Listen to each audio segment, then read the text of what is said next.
with me, your man, Louie Tee, back like cooked crack. 2017 NFL Draft Party. In a few seconds, the commissioner of the National Football League, Roger Goodell, will come to the podium and open the 2017 NFL Draft for business. The moment we've all been waiting for. The last 3 months or so, we've been talking tirelessly about all the different scenarios. Tonight, everything will unveil itself, and you'll find out who your team has selected as their newest member of their organization. 6 seconds left, 5 seconds, 4 seconds. As the countdown begins, here comes the commissioner to the podium to get the 2017 NFL Draft underway.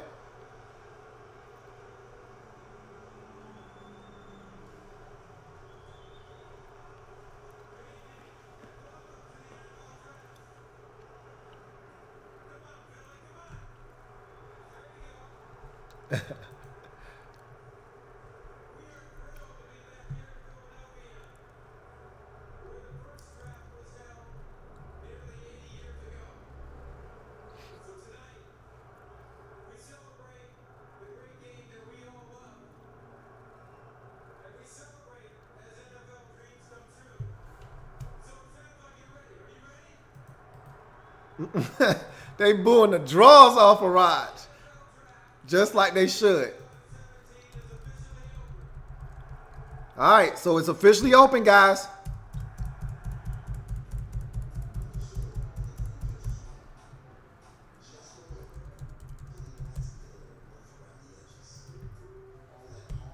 So we're going to find out who the first pick in the draft is. I think we all know. I don't think that's going to be much of a surprise to anyone who this first selection is going to be. If it's anybody other than Myles Garrett, that would be a surprise of epic proportions. I don't anticipate anybody's name other than Myles Garrett being called as the first overall pick in this draft. And after that pick is made, I think that's when this draft is really going to get underway. Because at that point, then the 49ers will be on the clock, and that's when we won't know. That's when the unknown factor starts to come into play, and we'll all be in suspense from that point on. And that's what makes this so much fun. Because at that point, we won't know what the hell is going to happen. We won't know what's going to transpire. And ever since they stopped putting the cameras on the players, and all the networks agreed to do that, it's been a lot more fun watching it at home for us, the viewers.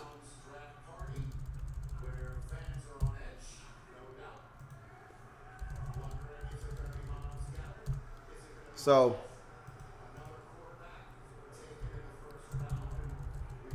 we're going to find out what happens. And you know what's going to be so fascinating to me is to see how these quarterbacks are selected and how desperate these teams are. They were talking on NFL Network prior to the draft actually getting underway about how desperate these teams are and how you're hearing about all these different teams talking about potentially coming up to get a quarterback. And it is just mass hysteria for a group of quarterbacks that I think we're all in agreement about, that none of these guys are worth trading up for and mortgaging, the future of your draft and potentially of your team for. So it's really interesting to see if we get teams in this draft who decide that they need to come up and get a quarterback. And I told you that's what we have every year. This is what happens every year. We get teams who get desperate, who feel the need to come up, and they do. And it's the same thing every year. Even when we feel like the quarterback position isn't worthy of it, we still get that every year. So I don't expect this to be any different. I expect teams to come up. I expect teams to reach. I expect teams to try to get the quarterback that they feel like is the guy that can change the game for them. And I expect them to pull out all the stops. to get what they feel like they need to go and get.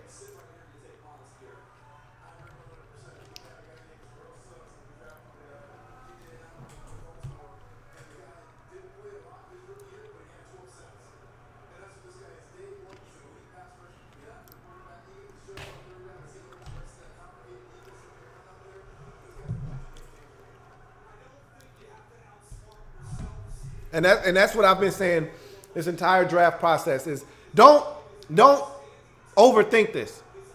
This isn't rocket science here. The Browns, even if they draft a quarterback here, they're not going to be good. The best way to help this football team and to give them the best chance to win right away is to be good on defense. You drafted a ton of defensive help last year and the year before. You're missing that one piece. A guy that can get to the quarterback consistently. You draft Myles Garrett, and that changes things right off the bat for this Browns football team. And all of a sudden now they can be competitive in the AFC North with a guy that can get to Ben Roethlisberger, that can get to Andy Dalton, that can get to Joe Flacco, force the issue, and maybe help this Browns football team get better faster than any other player in this draft could potentially help them do. So don't overthink this situation.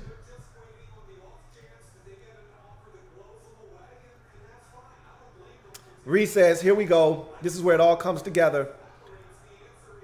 Vincent Cole says, live for my Seahawks. Hope they get either Obi or Lamp. Obi will be there, but Lamp, I'm not sure he will be. We'll see.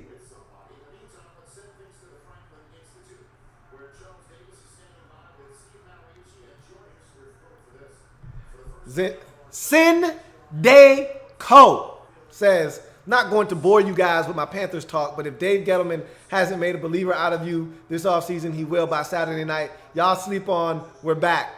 You know I'm not a Dave Gettleman guy, but we're going to find out what he's about. Because every year he does the same thing. He picks 5 or 6 players. 2 of them are linebackers. 1 or 2 of them are defensive linemen. Last year it was like 9 corners. So we're going to find out what the hell Dave Gettleman is up to this year. I'll tell you this much. If the Panthers take Christian McCaffrey, I'm going to be very surprised, and I'm going to question Dave Gettleman even more so because he doesn't fit what the Panthers do. I'm going to tell you this much. It would not shock me if the Panthers at 8 took Derek Barnett out of Tennessee. He just screams Carolina Panther to me. And I said that on the breakdown of his video. He just screams Carolina Panther to me, but we're going to see what the Panthers decide to do. I hope it's on the defensive side of the football because really they want Leonard Fournette. He's not going to be there, I don't think. I think Jags at 4 are going to take Fournette, and if that happens, maybe they go Ross. Maybe they go for speed. Maybe they go O.J. Howard.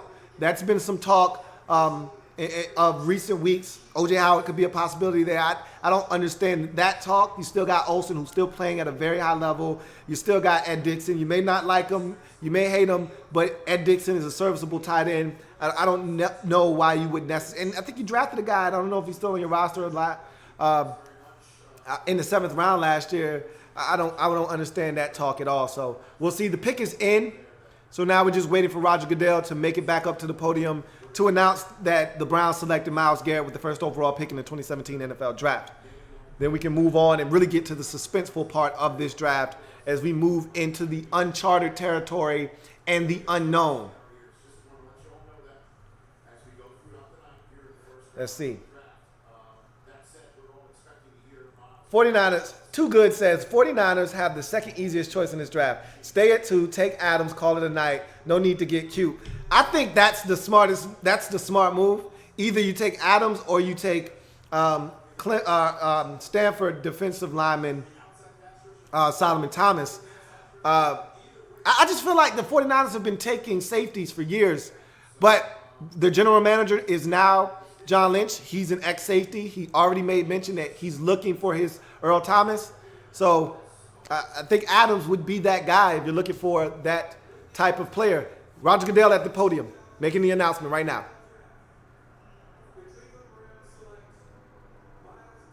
Myles Garrett is the first pick in the 2017 NFL Draft. As we all suspected, that is not a surprise. No one here sees that as anything other than a foregone conclusion that we were all waiting on. And so we're going to go ahead and fill that in. Myles Garrett is the first pick in the 2017 NFL draft. And like I said, we all were expecting that pick to be made. Now the draft can officially begin. 49ers are now on the clock. And we think we know what they're going to do, but we can't be that sure. I feel like it's going to be Adams or Thomas if they don't trade out of the pick. And I don't understand how they could trade out of the pick because, again, what's the value here? Who are you coming up to get? I don't understand who would want to trade up to number 2. So.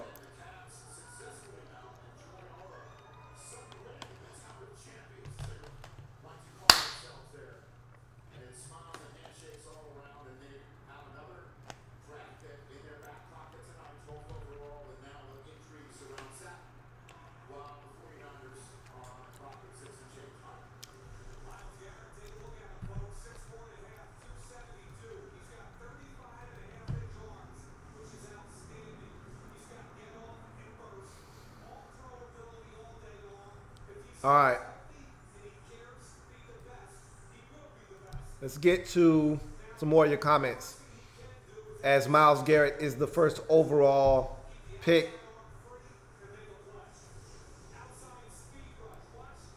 Ray says, no big board, Lou. I was so preoccupied and consumed with the Draft Prospects one-on-one series that I didn't do a big board. I started to do it, but I didn't have enough time. And if I couldn't do it the way I wanted to do it, then I didn't want to do it at all. I didn't want to half-ass it. Nick Riley says, late to the party, he was on that life alert. I fall and I can't get up. Hey, look, man. Like I always tell y'all, late but always great. Don't you ever forget that. Don't you ever forget that. Ben Glassford says, Conley to Dallas at 28. Mark my words. Okay, that's a big statement right there because I already made the declaration that he will not be a first-round pick. But if anyone would be willing to go out on a limb for him, it'd be Jerry. Good old Jerry. But I don't see it happening. But we'll see. RJ West / Mr. A Miles Network says, it's good to be back on the Louie Tee Network for another draft party, and I'm glad to have you back for another draft party, man. Glad to hear from you. Amic89 says, we need a safety pick hooker. Well, you can't just, oh, shit, we got to trade. The Chicago Bears come up from 3 to 2, so swapping picks, and I want to know what the compensation to go from 3 to 2 is. But I gotta believe that this is for Solomon Thomas. I gotta believe this is for Solomon Thomas. Wow, I really didn't see anyone trading up. So obviously the second pick in the draft was a much hotter pick than I gave it credit for. Because if the Bears felt threatened enough to come up one spot to ensure that they got their guy, that meant they felt pressure from other teams and they felt the need to go up to 2 and make the move. Wow. So just like that, we've got our first trade of, I think we're going to have at least 5 trades in this first round, and there may be more. This is the first of many, I believe. Wow.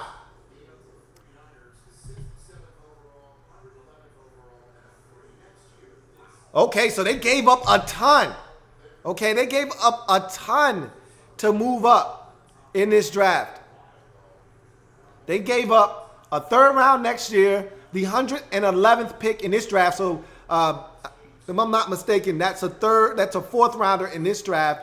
And they also swapped picks with them in this draft. So they gave up quite a bit. So this must be a guy that they really wanted, and they wanted to ensure that they got him. Let's see what you guys have to say about this trade. Wow, bombshell right off the bat. Unbelievable.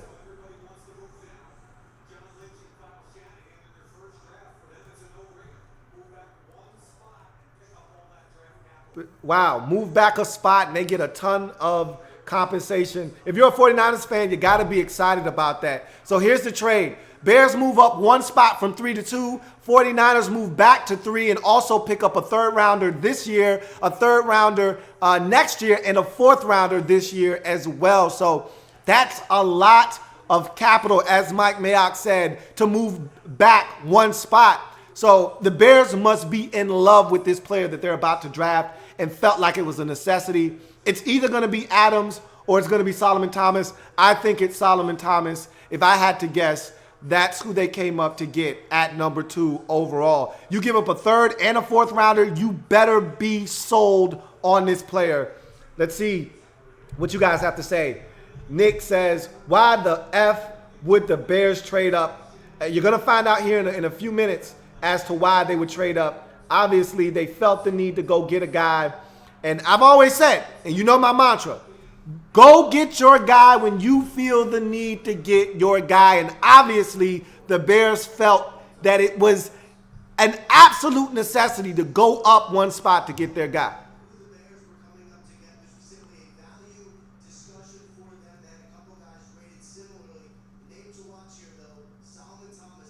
I think this is a Solomon Thomas pick.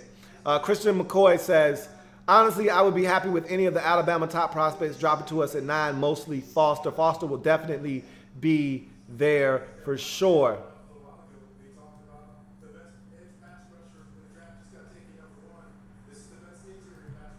Wow. Bears pick is in. I have an inkling that it's Solomon Thomas. I am floored that they felt the need to come up. There was a distinct possibility that they could have sat back at 3 and still got this player. And Ian Rappaport just reported that they had a number of guys similarly rated on their board. That can't be the case because at 3, you're guaranteed to get one of those guys. If they're similarly rated and they're right there neck and neck, if the Bears were to say, all right, well, we're going to get Adams or we're going to get Thomas, then you stay at 3. Let's see who the pick is.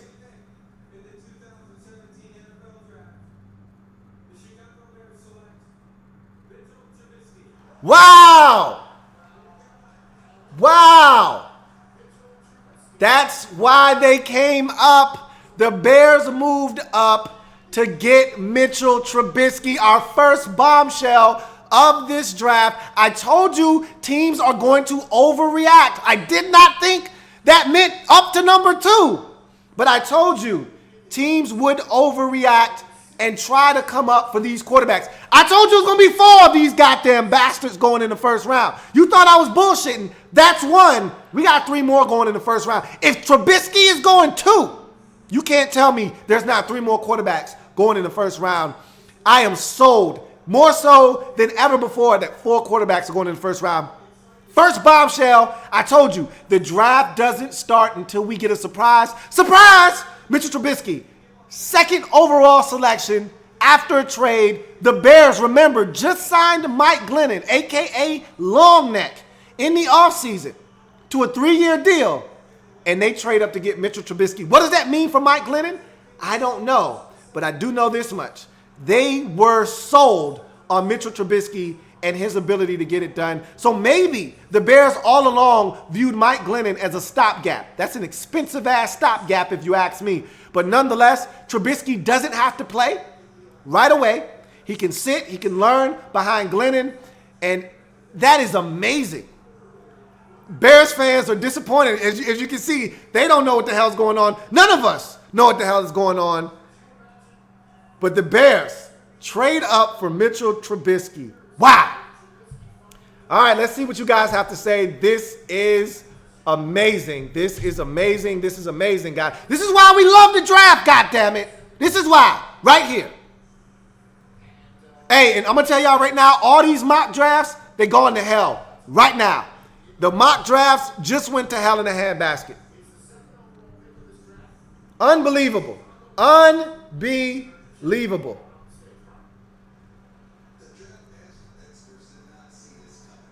All right.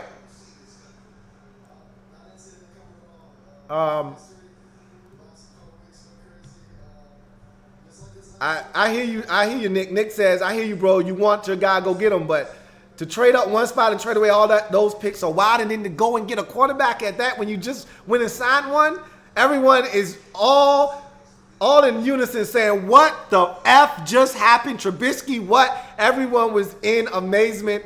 This is why we love the draft. The draft has officially started, folks. I told you, just like in basketball, the playoffs don't start. The series doesn't start until a road team goes and wins on the road. I told you in the pregame, the draft doesn't start until we get a surprise. Surprise! Draft has just started. Now let's see what the 49ers do. They got a ton of picks now.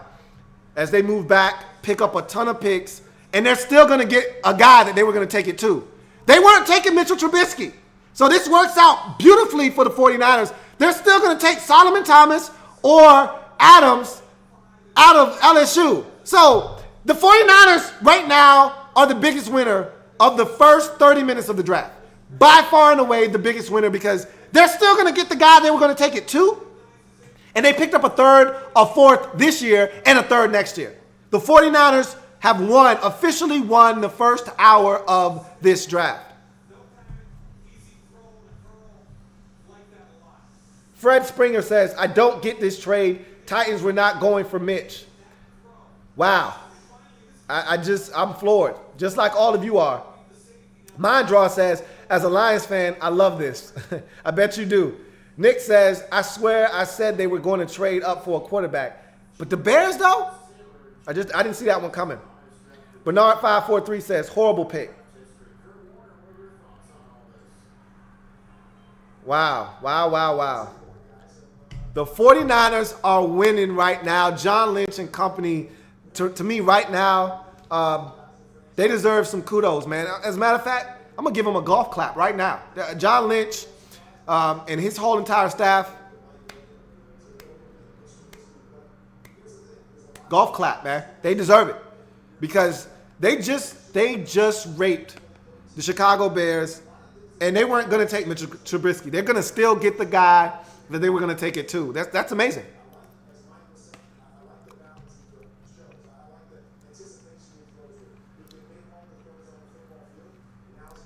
So now we're going to see what the 49ers decide to do at 3. I think that the 49ers are going to go with Solomon Thomas. I haven't moved off of that. It's either Thomas or Adams. I think it's going to be Solomon Thomas. I think they want to get, but I'm going to tell you what. I take that back. It's Jamal Adams. Here's why. John Lynch, and this is what I said in my mock draft. John Lynch made mention of wanting to go and get his Earl Thomas. To me, Jamal Adams is that guy. Not Malik Hooker. Jamal Adams is that guy. Here's your opportunity to get your Earl Thomas. You don't want to pass it by. I see this being Jamal Adams, safety out of LSU.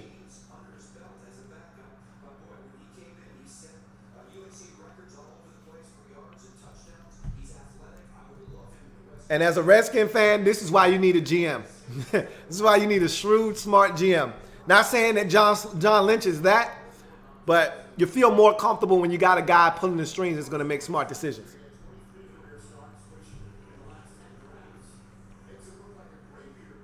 RJ West / Mr. A. Miles says, I am so happy about this new and improved front office. And right away, they're already paying dividends for the 49ers. Anwar Muhammad says, LOL, I was surprised. You and everyone else watching the draft was surprised at that move. Unbelievable.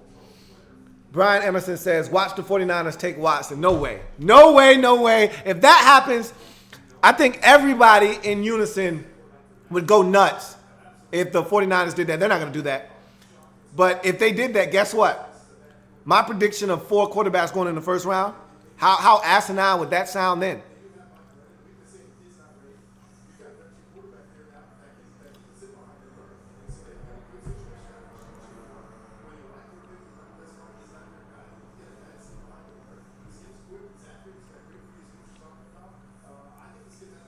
Andre Mogul says, John Lynch is already making smart moves.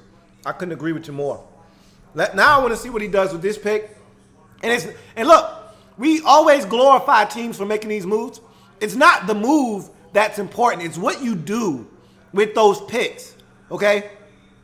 We can praise him for making that trade, but if they draft dud players like they did last year, then that trade is going to be rendered null and void. So they have to go and get good football players. Roger Goodell is at the podium. 49ers on the clock. Let's see who they select.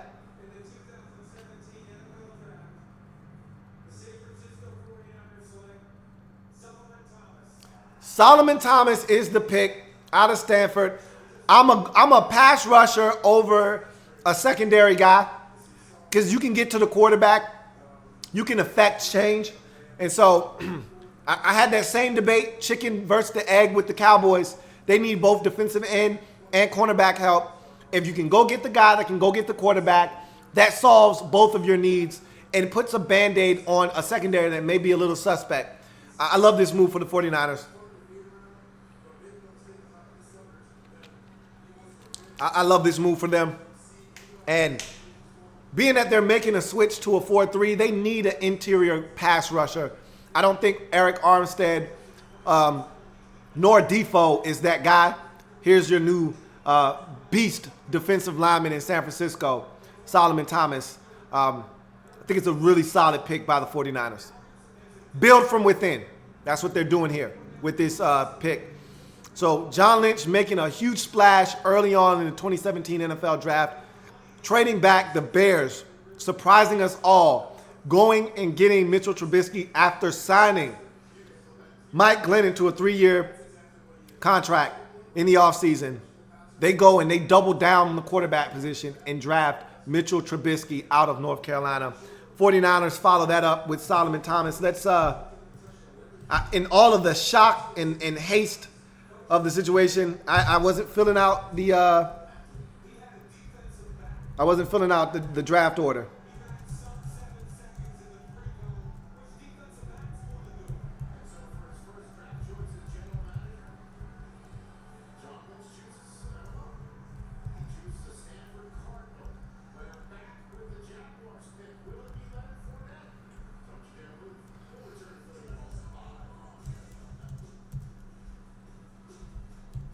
So, how's that for the first 20 minutes of the draft? 30 minutes of the draft.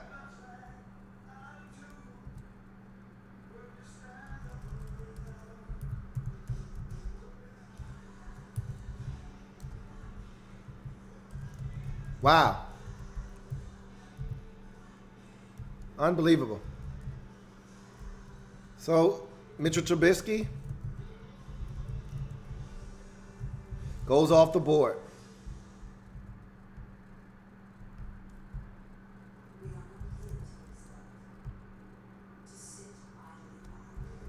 And now, Solomon Thomas goes off the board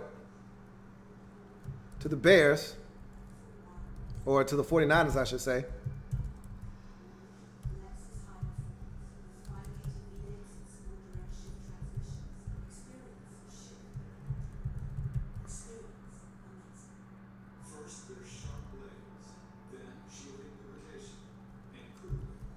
Unreal. Unreal. So Solomon Thomas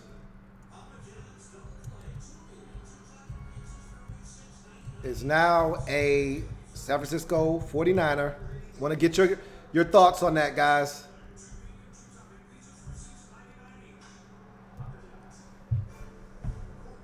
Jags are now on the clock.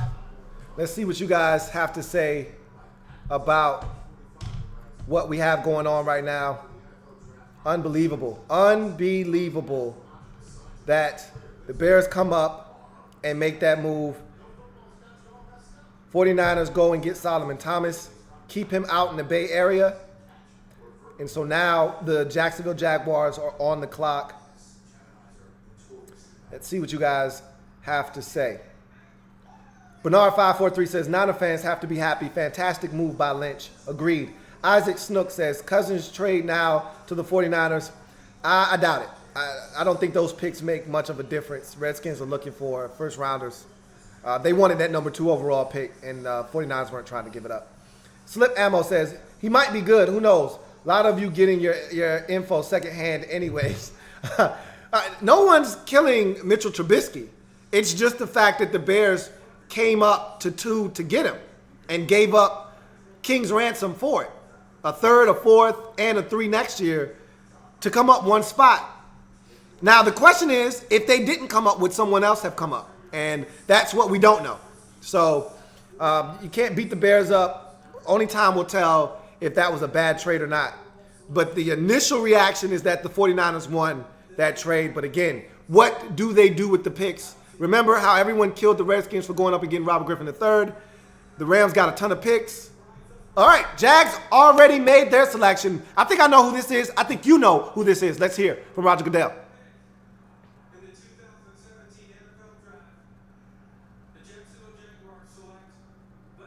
That was quick. They didn't waste any time. We all figured out that was going to be the pick.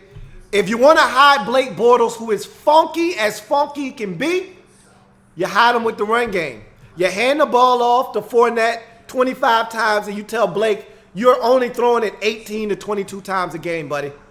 That's how you make the Jaguars a better football team. That was a no-brainer, and I think just about everybody should have gotten that one right on their mock draft.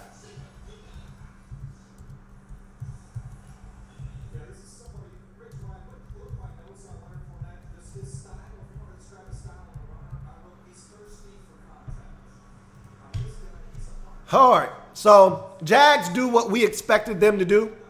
They did the smart thing, and that's been my mantra in this draft. Do the right thing. The Browns did the right thing at 1, selecting Myles Garrett. The Jags did the right thing by selecting Leonard Fournette. Titans are going to have to stand pat at 5. Do the right thing. Take the corner, Marshawn Lattimore out of Ohio State. That's the assumption. We'll see if that's what they decide to do or not.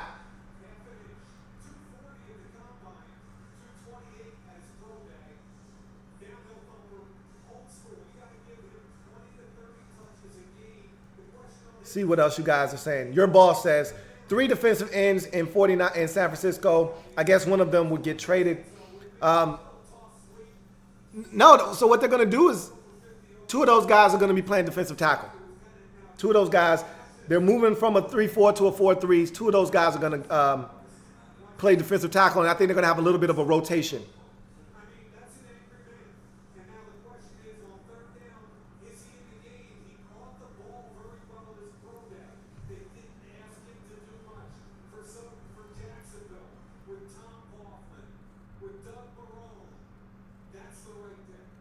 RJ West, Mr. A Miles Network says, I still want a younger option than Cousins at quarterback eventually, but I trust the process in San Francisco now. We'll see what happens. Corey Fitterman says the Bears GM should be fired ASAP. Dumb move. Can't kill him yet, man. We don't know how that move is going to turn out. Mitchell Trubisky could be the next coming of Tom Brady. We don't know. We could be saying, wow, what foresight to make that move 7 years from now. We can't kill him yet, but it just seems like they were a little hasty in making that move. Reed says they weren't on the clock long. Look, when you know what you want, there's no reason to waste time. So BE says, how is it that we're 4 picks in and we have a huge move by the Bears? That's what the draft is all about. Isaac Snook says, Adams still on the clock at 5. Titans got to get him. Do you really think the Titans are going to snatch him up after making the moves that they made in the offseason, going out and getting the safety from Jacksonville, and already having the safety last year that they drafted, his name escapes me. You really think they're going to go after a safety here? I don't know. I don't see that happening. After the moves they made in the offseason, I can't see them going after a safety here. That might be the best value, though. But what I told you, I gave you 3 players in the pregame that I said weren't going to go. I said one of these guys isn't going in the top 10. Maybe multiple of them. All right? O.J. Howard, Malik Hooker, Jonathan Allen. We're 5 picks in. I don't expect any of those 3 that I just named to be selected at 5. So now you're talking about 3 guys, 4 spots left in the top 10. 6, 7, 8, 9, 10. So 5. My math is a little off. I'm drunk off of snacks. You got to excuse me. But you go get Cyprien in the offseason. You've got the safety last year that you drafted in the 3rd round who played phenomenal football for you last year. I don't know if the Titans decide to go safety here.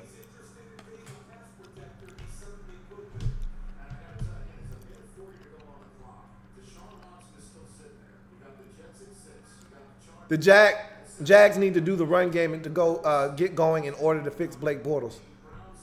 That has a lot to do with that pick. And remember who their president of order of operations is. Tom Coughlin. We forget that Tom Coughlin likes to run the football because later in his career, Eli Manning took over the mantle. They threw it a ton. He wants to run the football. That was his identity in Jacksonville. And when he first got to New York with Brandon Jacobs and Tiki Barber and all those guys, that was his identity in New York. Okay, he wants to run the football. Ahmad Bradshaw, remember, they ran the football when they were successful in New York. So they're going to run the football in Jacksonville, and that was the pick that they needed to make if they were going to try to establish that kind of identity. Titans now have less than a minute on the clock. I'm anxious to see what they decide to do. A number of good football players remain on the board. I don't think the Titans expected to have all of these players on the board. You knew Trubisky had a chance to go off the board. We didn't expect to. So we'll see what the Titans decide to do. I strongly believe that they're going to take a corner here, Marshawn Lattimore, but we've seen strange things already take place in this draft. So I'm not one to assume anything right now. I see a lot of Adams. I see some Lattimores. We'll see what they decide to do. Brian Emerson says, Conley passed a lie detector test. A team might take him in round 1. Christian McCoy says, I think the Titans go for Williams from Clemson just to shit in the dark. Too early for that, man. Too early for a receiver at 5. I don't think you – with them having another pick at 18, they're going to get a receiver there. I mean, if there's one you love, I've already said it. You know what I like to say? I'm not going to say it again. Corey Fitterman says, now just waiting patiently for what our beloved Redskins will do. Well, you got a long time to wait, brother. We got another 2 hours before the Redskins go get on the clock. The first round is always long and drags out.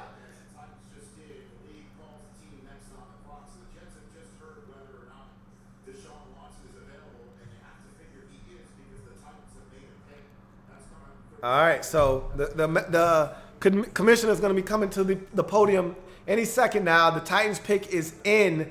I'm expecting it to be a defensive football player, and I'm expecting it to be someone in the secondary, and I'm expecting it to be Marshawn Lattimore. We're going to find out together here shortly what they decide to do with this pick.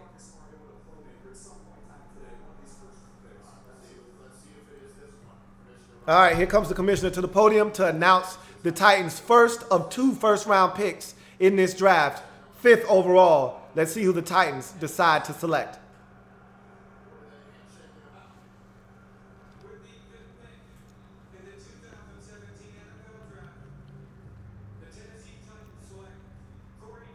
Corey Davis, they go receiver. I was flat out wrong. And amazing that they go Davis 5th overall without him working out. That is amazing. Wow. Okay. So like I said, this draft not going as expected. Another guy that none of us really had going in the top 5 coming off the board in Corey Davis. Unbelievable.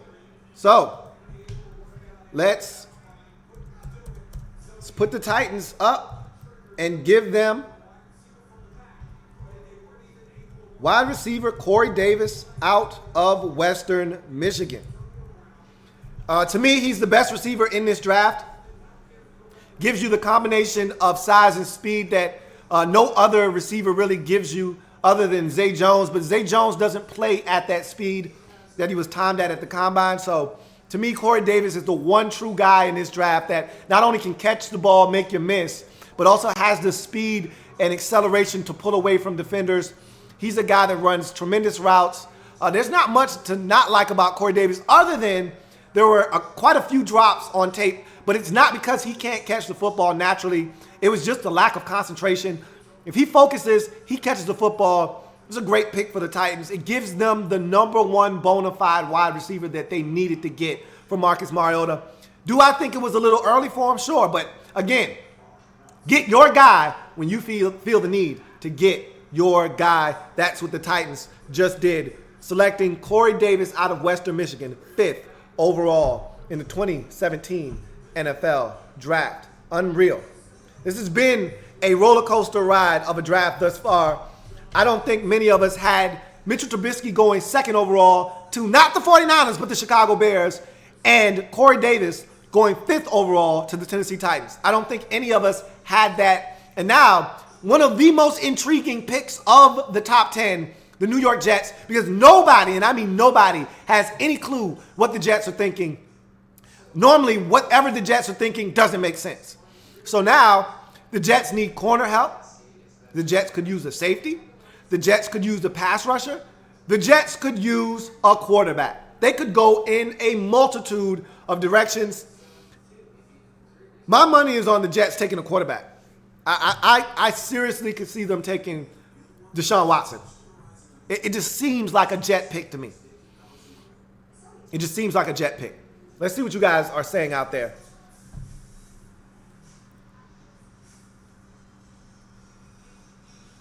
Christian McCoy thought that the Titans would go Mike Williams. You were close. They went receiver. I didn't think they would go receiver. So you were close.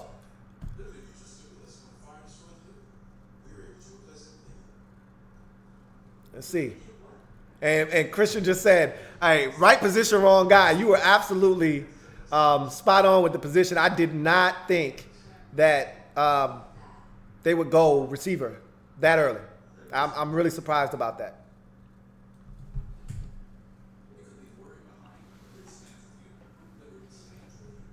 All right. Let's get to some more of your comments. All right.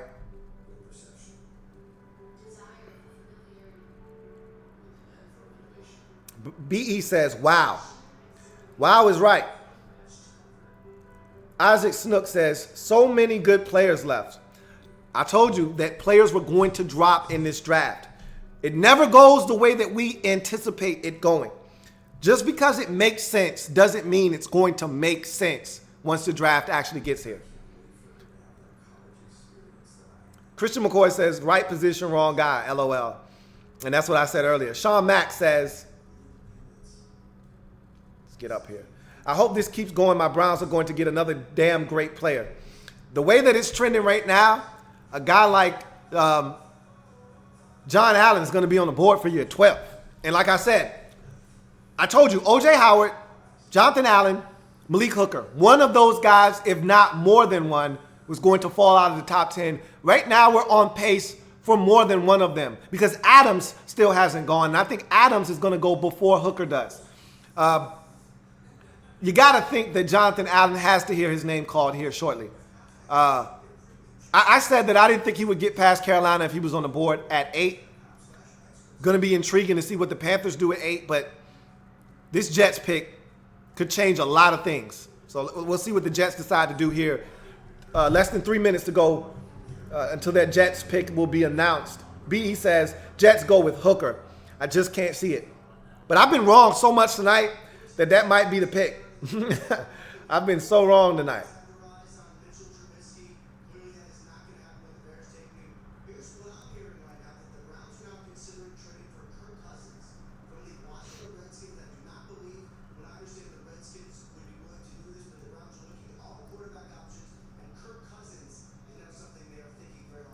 Lattimore says Bossaholic. BE says via Ian Rappaport, Browns tried to trade for Cousins. Everybody's going to try to trade for Kirk Cousins. Ian Rappaport just said that that the Jets are going to try to trade for Kirk Cousins. I mean, that's going to be the hot name thrown around tonight. If you're not giving up a first rounder this year and a second rounder next year, you're not getting Kirk Cousins. You're going to have to knock the Redskins' socks off. The Jets could probably have Kirk Cousins for a first rounder. And if they toss in Sheldon Richardson and like a third-round pick next year, they probably could have Kirk Cousins. But I don't know if the Redskins would want Sheldon Richardson because, like I said, he's a headache. So, but that would be an intriguing package that they could put together. But in any event, let's see what the Jets decide to do. King Day 48 says, just came in on the draft party and already there's a shakeup. LOL. It doesn't take long, man. Does not take long at all.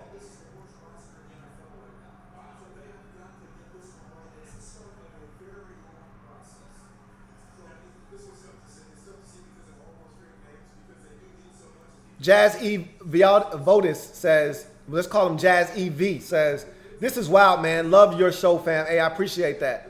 Really do. Slip Ammo says, Browns looking to trade for Cousins. Everybody's going to be looking to trade for Cousins tonight. Trust me. That's going to be the hot name. Ian Rappaport just said that the Jets were entertaining trading for Kirk Cousins. You're going to hear that. For all the quarterback-needy teams, you're going to hear Kirk Cousins' name mentioned tonight. Multiple occasions. Anwar Muhammad says, Browns trying to trade for Cousins. Sean Mack says, what do you think of the rumor, bro? Hey, look, man, like I said, you're going to hear that all night long. I don't anticipate anything happening, but we'll see what happens. The Jets pick is in. What do you guys think this is going to be? I think it's going to be Watson. If they're talking about trading for Kirk Cousins, that means that they understand that they have a gaping hole at quarterback. I think this pick is going to be Deshaun Watson.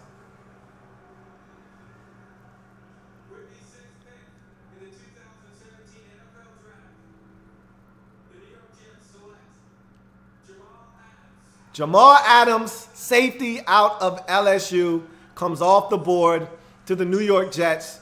I figured he would come off before Hooker did. So now that gives them a safety tandem of Adams and Pryor. That's a really physical secondary now. They still need help at corner. This is a deep draft at that position. So we'll see what happens. But now with that selection of Adams, you're now talking about 4 picks, 3 players that I said would drop out of the top 10.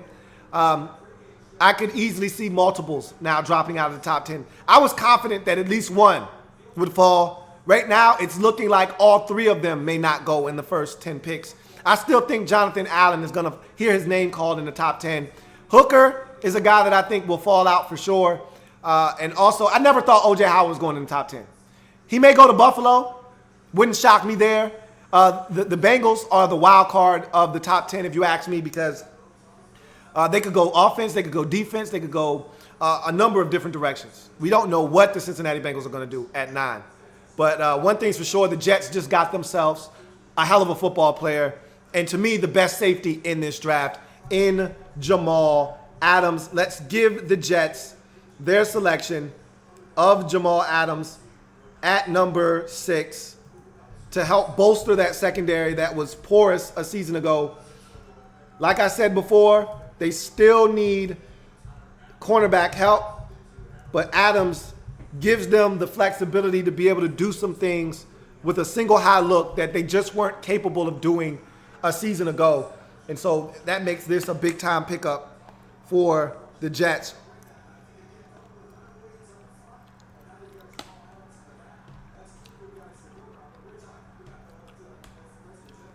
Let's see. Let's see what you guys are saying about the pick.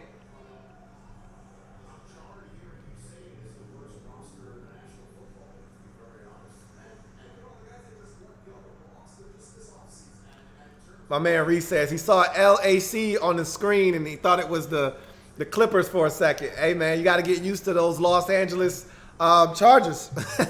Got to get used to that. Ouija HTTR says, who will trade up for a kicker this year? Oh, man, that's some hella shade right there, man. Chill. Told y'all to be on y'all best behavior. We got guests tonight. Isaac Snook says, where do you think these quarterbacks are going?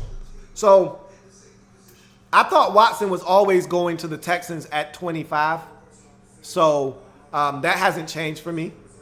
I think the next quarterback off the board is going to be Patrick Mahomes, the second, to the Arizona Cardinals at 13. But again, I've been wrong all night. And we're going to find out how this thing goes. But I'm sticking steadfast to my assessment and my belief that 4 quarterbacks are coming off the board in the first round. And I don't think that's going to change. Chargers are now on the board. And they got less than 5 minutes to make a decision. I think now that Adams is gone, I think they would have loved to have gotten their hands on Adams. The question now becomes, do they feel like Malik Hooker is that guy that they need at the safety position? I think that could be the selection. Here, we could easily see Hooker go 7, Jonathan Allen go 8, and just like that, O.J. Howard go 9 or 10. And just like that, my prediction of all of those guys falling out of the top 10 goes by the wayside just like that. The Chargers, if I were them, I'd take Jonathan Allen. It's all about getting to the quarterback. You got Bosa. You didn't have a ton of help for him last year getting to the quarterback. I know that Malik Hooker is really enticing here, but if you can get to the quarterback, that's what this league is all about. Now, I stress this all the time. This league is about quarterbacks and the ability to get to the quarterbacks. Remember in the Super Bowl, how effective the Falcons were in that game when they were getting to Brady and hurrying him and making him uncomfortable early in that game. Then they ran out of gas because the offense took their foot off the gas pedal. Brady started to get time, and what happened? He systematically picked their ass apart. If you can get to the quarterback in this league, you can win football games. If you can't, you will struggle. If I'm the Chargers, I want to get after the quarterback. Bosa showed me that he can get after the quarterback last year. He needs help. I like Ingram. I like all of those guys, Jerry Atauchu. All of those guys are nice. Go get another guy that can be an impact player along that defensive line. Every year you can count on 2 hands the amount of Charger defenders that go down. Every year.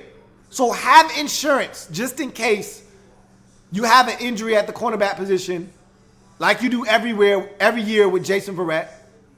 You have linebackers go down like you do every year. At least Manti Te'o's not there anymore, so you don't have to rely on him. But bottom line is, I would take Jonathan Allen if I were the San Diego Chargers. But conventional wisdom says that they take a safety here. So we'll see what happens. The Chargers pick should be in relatively soon. And let's get to some of your comments and see what will happen. Christian McCoy says, do you see A.J. McCarron getting traded at some point tonight? I don't think so. I think the Bengals want to hold on to him for insurance in case Dalton gets hurt. If someone throws a serious offer their way, then they could definitely move him. But they're going to get a pick for him next year anyway, because they can tender him and force the team to give up a draft pick next year, because I believe he's a restricted free agent next year. So they can tender him an offer.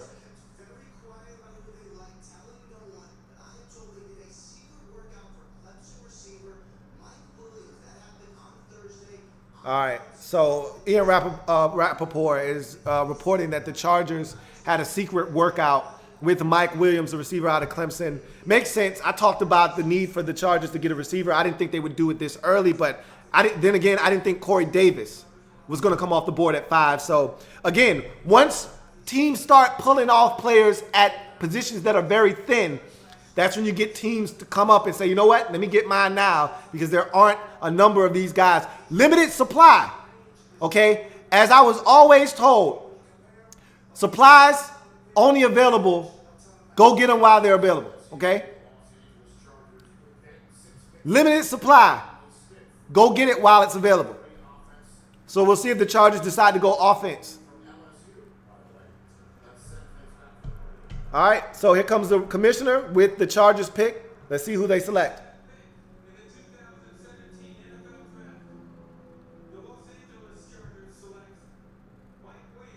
There it is. Ian Rappaport was on the money. The Chargers had a secret workout for Mike Williams, the receiver out of Clemson, and he goes off the board at 7. Wow, I didn't see that coming. 2 receivers in the top 10 of the draft. You know what? Conventional wisdom says that is the case. If you look at the amount of first-round receivers taken over the last decade, the receiver position is only second to, I believe, pass rusher or offensive tackle, I should say, as a position that goes in the first round. I didn't see 2 top 10 receivers, though. But Mike Williams brings something to the table that the Chargers currently lack, and that's a guy that can go up and go get the football. Absolutely love Keenan Allen. Keenan Allen can't stay healthy to save his life.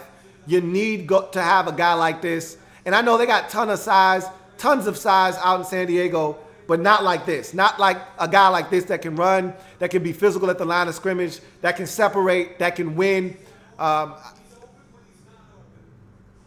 This is a big pick for Phillip Rivers and the Los Angeles Chargers, excuse me.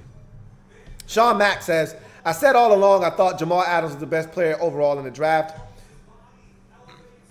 Your boss says, why do you say Hooker is falling off in the draft? Well, one, he has an injury with his shoulder. Hasn't been able to work out for teams. Teams are a little bit wary of a shoulder injury, especially with the defender.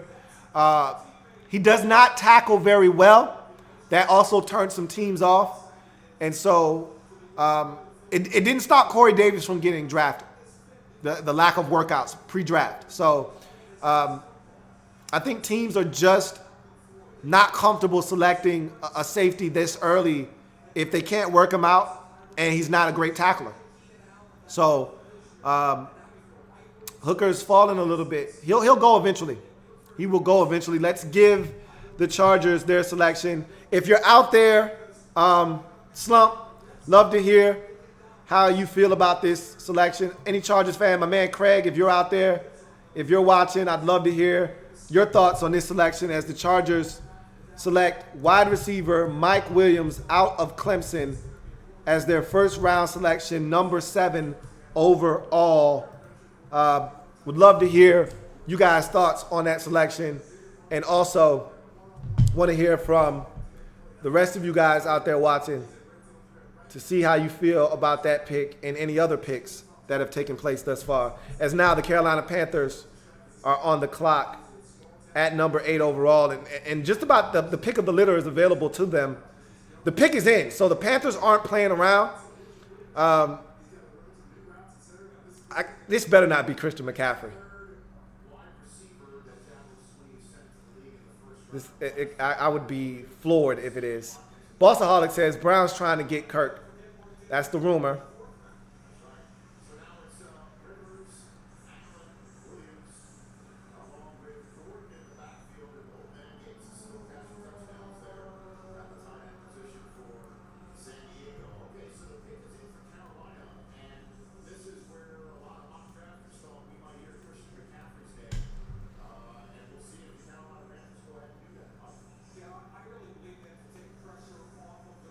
You know what? This cannot. I can't believe that this is Christian McCaffrey. I just don't. I don't. I can't believe it. But this pick is in very quickly. So they know who they want.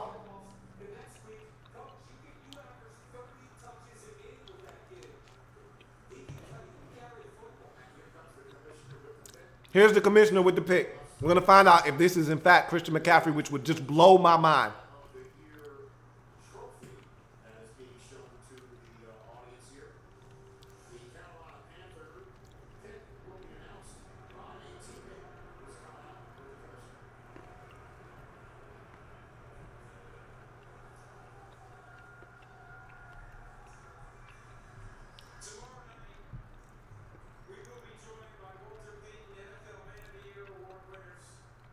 Bolt Up 801 says, kind of disappointed with the Williams pick, but I hope he proves me wrong. Hashtag Bolt Up. So, one Chargers fan, not really feeling the pick.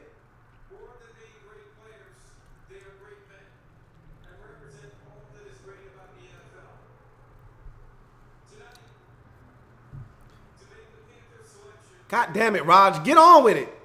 Save this shit for the second round, god damn it. Don't be doing this shit in the first round. Draft already long as hell as it is.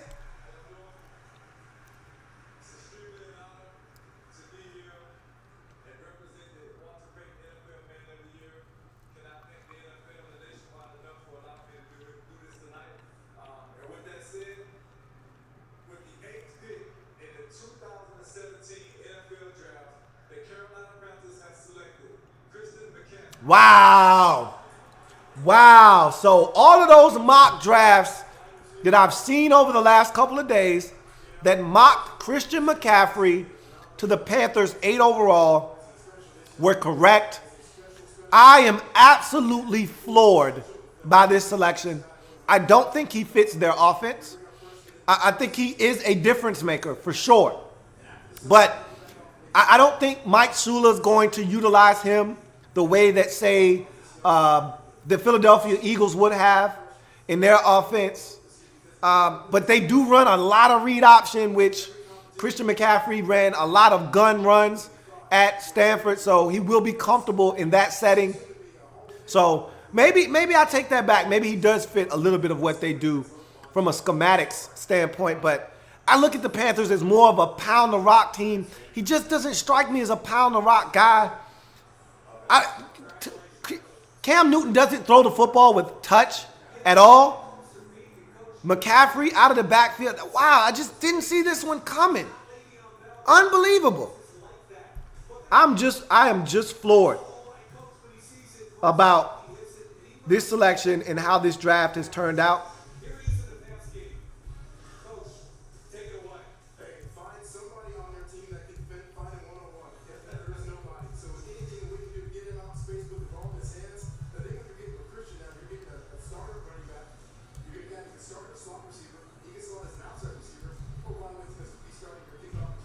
All right, so bottom line is the Panthers got themselves a hell of a football player.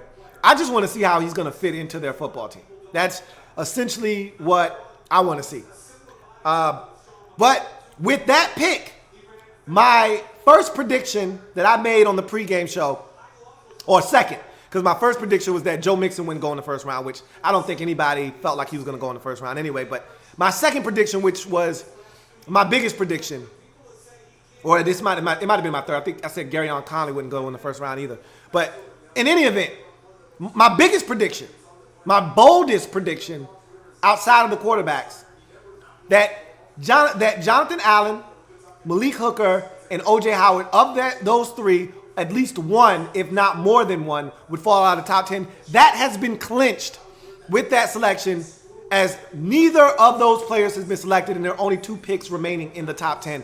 Now, I expect one of those players that I just named to come off the board here, whether it's Allen or it's O.J. Howard.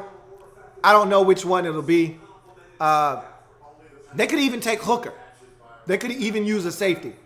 They lost Reggie Nelson last year in free agency. I didn't think that Sean Williams was that good of a fill-in for him.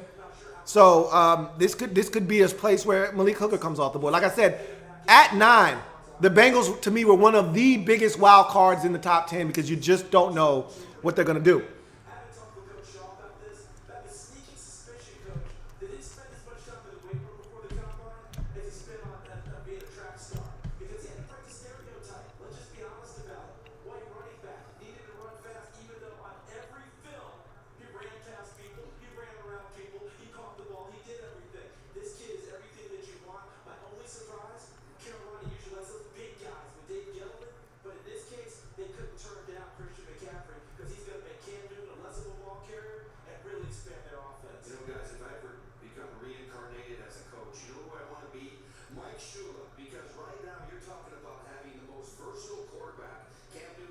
The Q-Bone says, this draft getting crazy, LOL.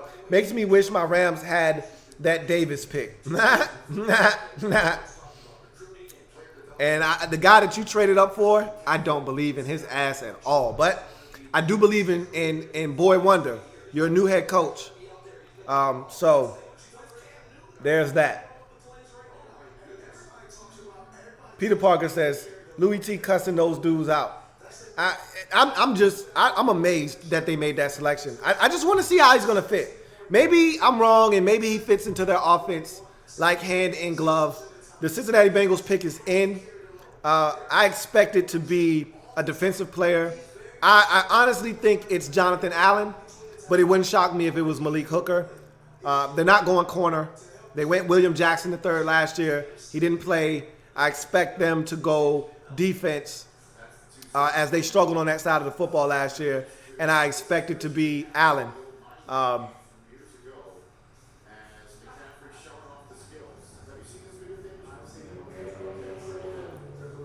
RJ West slash Mr. A Miles Network says, Stanford strong. Wish my man Chris the best. Isaac Snook says, 2 running backs in the top 10. That's crazy. Yes, it is. And at that, those 2 backs.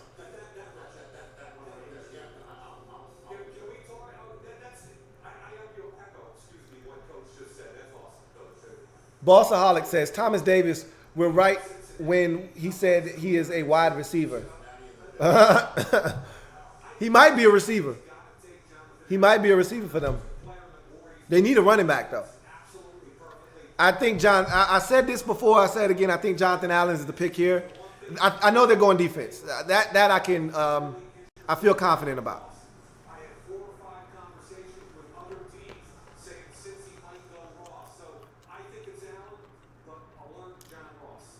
So Mike Mayock just threw a wrench in that plan. He said 5 or 6 people gave him the heads up that they may go John Ross here.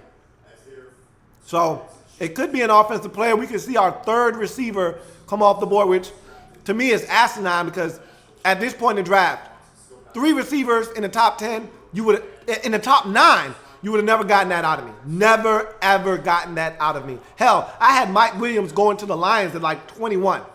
That lets you know what I thought about the receivers in this draft.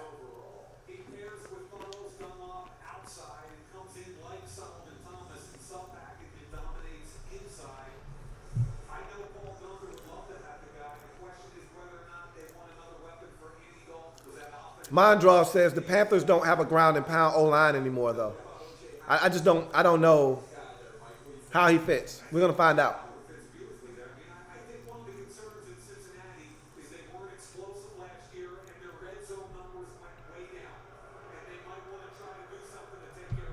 So I got a bunch of Cincinnati fans saying it's going to be John Ross. Let's see if they're right. Here's the pick. John Ross is the pick. Bengals fans were right. Mike Mayock was right. So John Ross gives the Cincinnati Bengals some legit game-changing speed opposite of it's A.J. Green in that Cincinnati Bengals offense. We're going to see how that works out for him. I think we all are in agreement that last year that Bengals offense was very underwhelming after losing their 2nd and 3rd leading receivers on their football team to free agency. They weren't the same offense last year. And we all just thought that the Pittsburgh receiver would just step in there and be a really solid receiver for him. And maybe he ultimately will be, but it just didn't work last year. And so John Ross gives them some explosion. Has anyone gotten more than 2 picks right in the top 10 yet? That's what I want to know. Has anybody gotten 3 picks right? I got Garrett right, and I got Thomas going at the right number, but not to the right team, and I got Fournette going to the Jags. The Chiefs trade up to 10. We got to trade. The Chiefs trade up to 10 with the Buffalo Bills. Another blockbuster trade. What the hell could the Chiefs possibly want at 10? It's got to be a quarterback. The only way you come up, it's got to be a quarterback or it's got to be Jonathan Allen. But this is the thing. You don't come all the way up from 27 to 10 for a damn defensive lineman. It's got to be a quarterback. Wow. That's a long ways to go. I want to see the compensation for this trade. Chiefs are now on the boards, guys. Chiefs are now on the board after trading up from 27 to 10. Bills move back. Let's see what compensation the Bills get for moving back 17 spots in the first round. Wow, wow, wow, wow, wow. Unbelievable. Unbelievable. Another big trade, guys. It's got to be for a quarterback.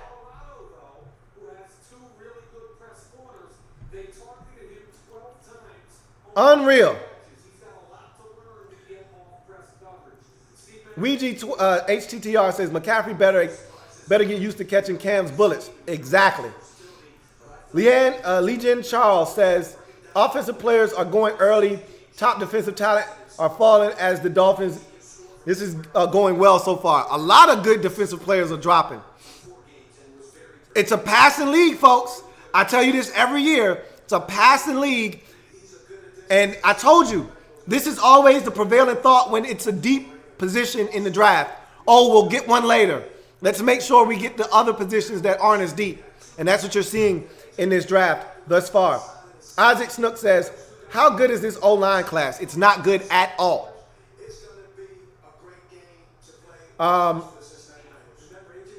Let's see what else you guys are saying.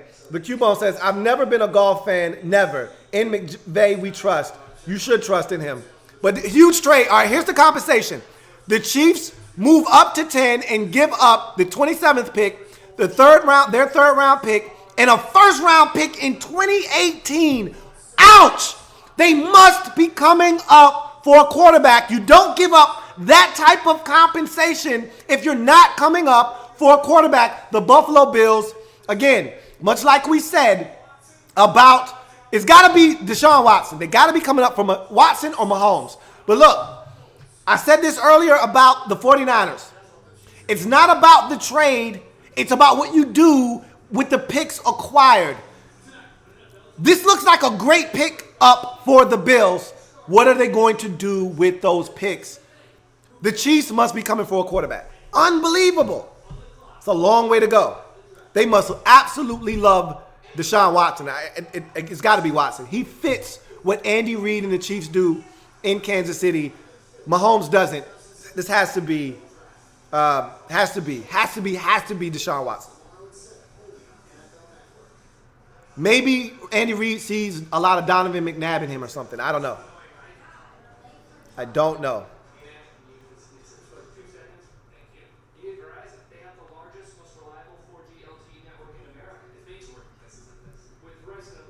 All right, let's get to some of your comments. Let's see what you guys have to say. Another blockbuster trade, guys. Unbelievable. Let's wrap up the ninth pick in the draft. The pick is in for the Chiefs. We'll see what they decide to do. Your boss says the Bengals want to dominate offense again. Drafting offense is a risky move, but will be rewarded as the season goes on. We'll see what happens with that pick. They definitely got some help for A.J. Green. Isaac Snook says, damn, 3 receivers, 2 running backs in the top 10. Didn't see it coming. You couldn't have paid me to see that one coming. Will Ford says 3.5 receivers in the top 10. He's counting McCaffrey as a half a receiver. That's a good one. Let's see. Corey Fitterman says the Chiefs said they wanted to trade into the top 10, bro, and they did. It's got to be for a quarterback. Got to be. And I think it's for Watson, to be honest with you. Could be Patrick Mahomes, but I think it's Watson. Got to be for Watson. He fits what they do. Christian McCoy says, I wanted Allen at 9, but a burner opposite of Green who needs double coverage. Scary. Your boss says, come on, Raiders, trade up and get my man Jonathan Allen. Allen is falling. He's falling into your wheelhouse if you want to go up and get him. The Cubone says, love what the Chiefs did. Leapfrog 3 teams, no clear to take a quarterback. Unreal. Unbelievable. These quarterbacks are not worth what they're giving up to get them. This is crazy. But you know how I feel. Go get your guy when you feel the need to get your guy, but unbelievable. All right, so the Chiefs pick is in. Goodell should be coming to the podium to announce the pick. It's a quarterback. Now it's all about which one. So do you believe me now that 4 quarterbacks are coming off the board? If the Chiefs felt the need to come up from 27 to 10 to take a quarterback, do you believe me now? There are 4 quarterbacks going, if not 5. Hell, Davis Webb might come off the board in the first round too. This is crazy. Here's the pick.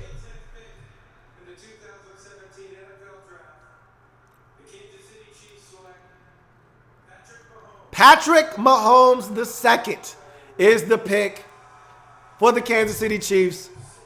Someone in the comment section said it was Mahomes, and you were correct. Wow. They loved Mahomes. Big, strong kid. A little bit better athlete than people give him credit for. The biggest arm in this draft by far, and it's not even close. They got their man. And I think the Chiefs realize that, and I've been saying this for years, there's a glass ceiling there with Alex Smith. There's only so much you can do. There's only so far you can go with Alex Smith as your quarterback. It's a shame because Alex Smith is a really solid quarterback, but there's only so much you can do with him as your quarterback. And the Chiefs realize that, and they just took a guy that they perceive to be the future of their franchise. And the beauty is, Alex Smith can play the next 2 years. Mahomes can sit. He can learn, and he can get better and be ready to step in and make that transition seamless. Because he came from an offense that was wide open at Texas Tech, that he was never under the center except for quarterback sneaks. So he's going to be able to – this is the 78-yard pass. Yeah, ridiculous.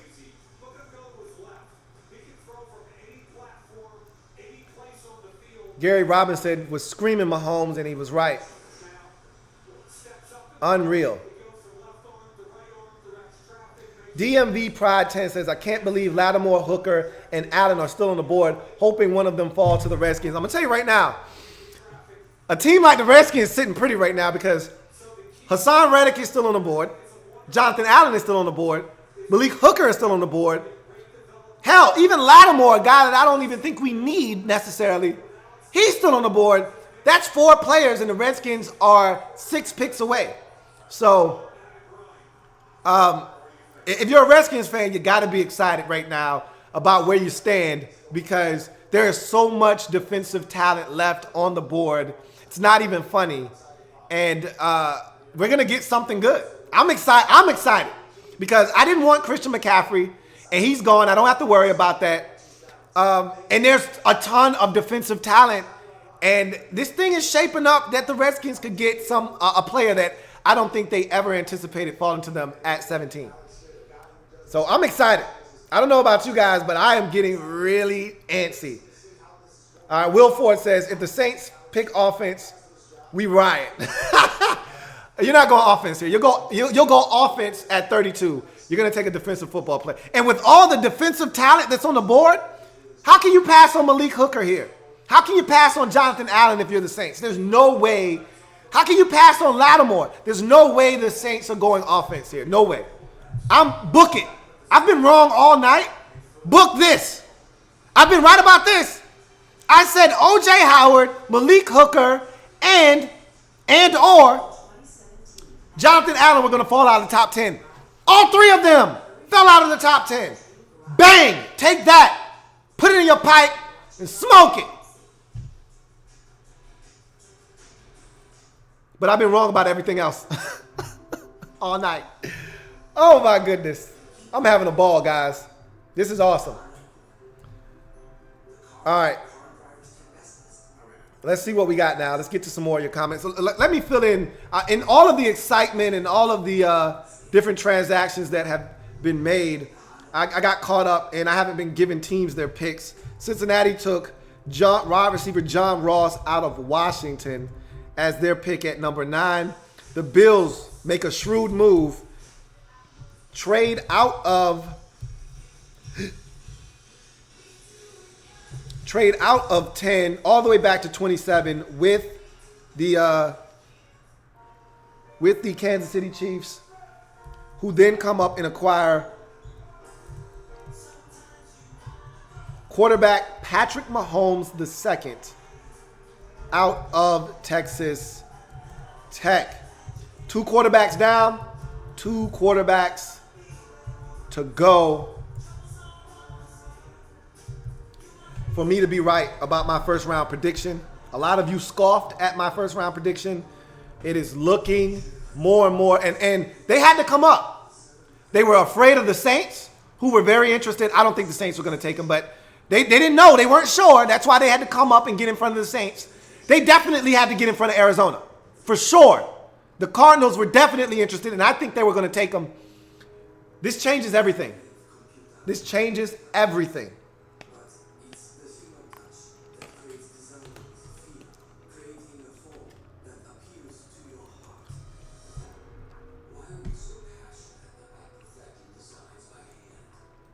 All right, so let's see.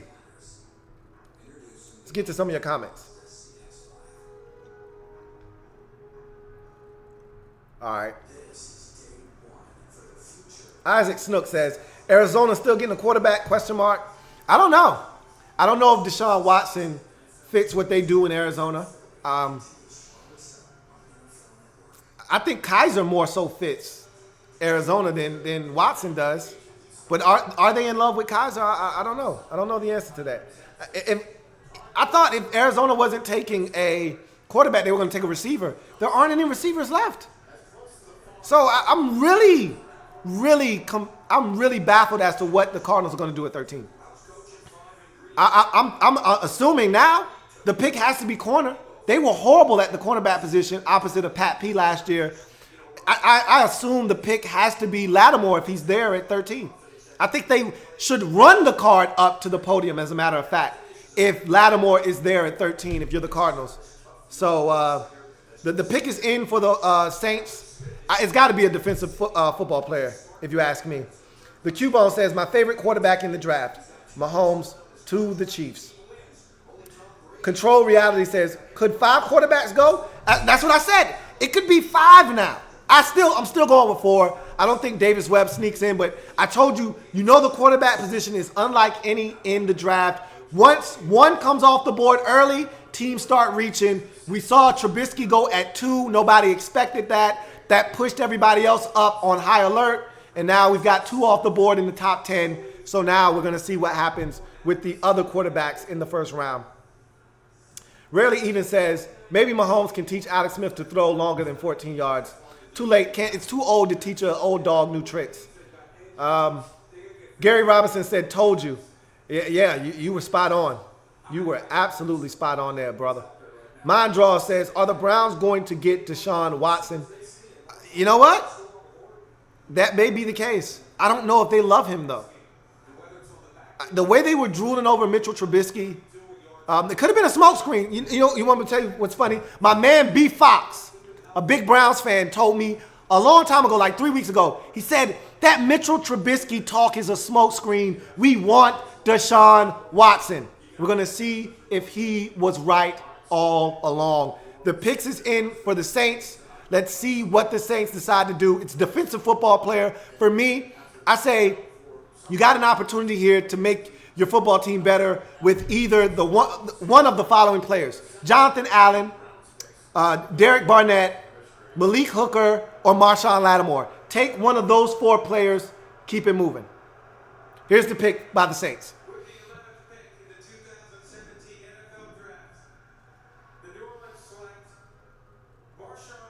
There it is. Cornerback, Marshawn Lattimore, Ohio State Buckeyes. Roger Goodell just jacked up the Saints. He said the pick by the New Orleans. He's such an idiot. Anyway, Marshawn Lattimore, perceived top 10 pick, perceived top 5 pick, falls to 11, and the Saints get themselves the best corner in this draft. I love the pick. Like I said, if you're the Saints, how can you pass on defense here? You had the pick of the litter of some of the best defensive players in this draft, and they took the best corner in this draft. Good pick by the New Orleans Saints. Isaac Snook says Saints should get Lattimore, and they did. Your boss says, damn, the Raiders must trade up ASAP. 2 divisional teams, draft 2 offensive weapons. We need a good defense to beat them, which we suck at. They might get, the way this draft is going, they might get a good football player at 24. So we'll see what happens there. My man MP says, Lou, we about to get something good, bro. Hey, keep your fingers crossed. We still got a long way to go before we get to 17. Every single guy that we've been talking about over the last 5 minutes could be gone in the next 5 picks. So let's not get too excited, man. I'm not going to allow myself to get too excited yet. A couple more players need. I need, as a matter of fact, here at 12 to the Browns, I need another quarterback to come off the board for me to feel comfortable that we're going to get something that I want.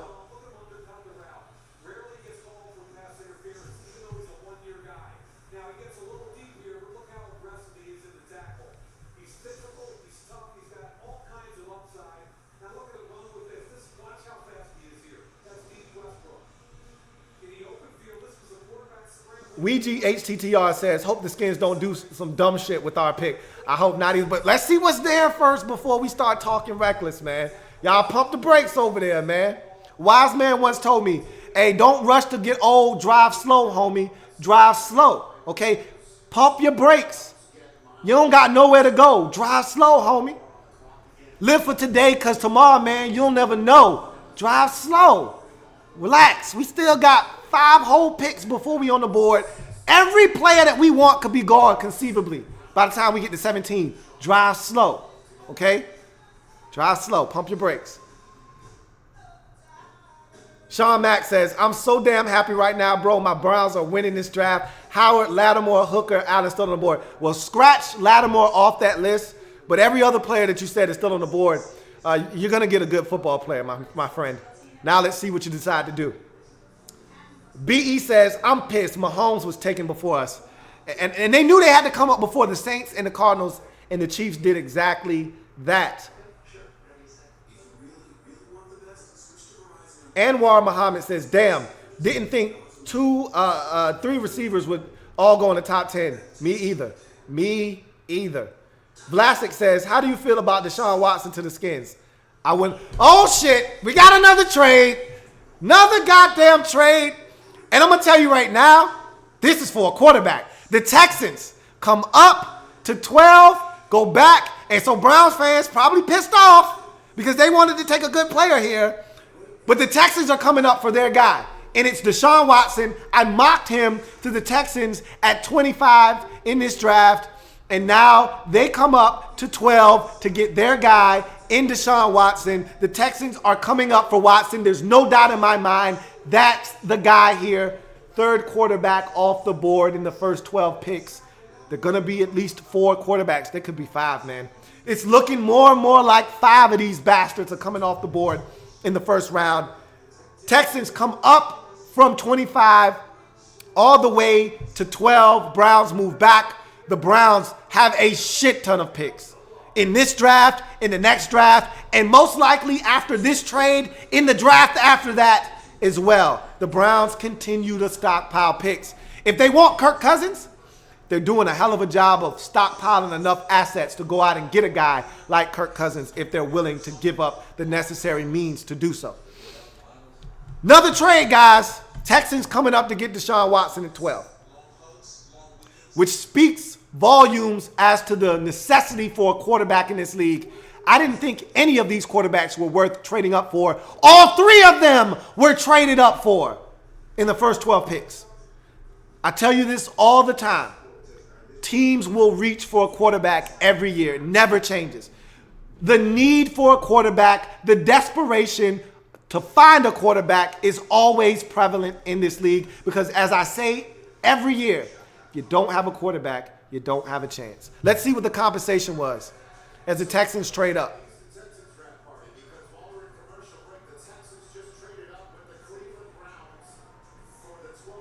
Sean Mack says, the only way my Browns mess this pick up at 12 is if they take a quarterback. Let's see what the Browns get. The Browns, woo! 25th overall, which they swapped out. 2018 first round pick. Remember, They took Brock Osweiler off the Texans' hands for a second-round pick already. So they went back, double-dipped, and raped them for their first-rounder now. So they have the Texans' first and second-round pick next season. Yikes!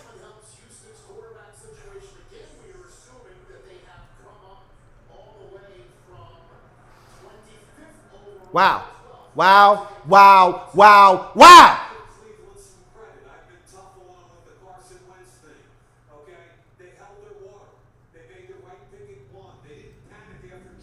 Control Reality says, who the Texans taking? Are they trading up? They traded up, and they're coming to get Deshaun Watson.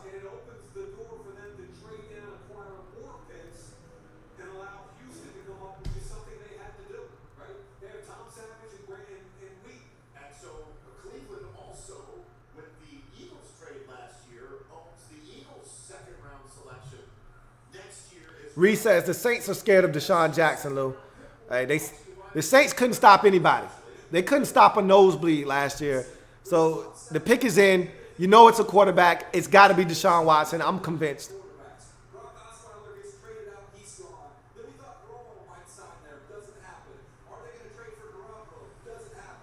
Bossaholic says, don't worry, Saints fans. Julio will break this guy in real good. We'll see about that. James McMillan III says, what about Reuben Foster? I don't want any part of Reuben Foster at 17. I don't. I'll let him be somebody else's problem. I like him a lot as a football player. I don't trust him.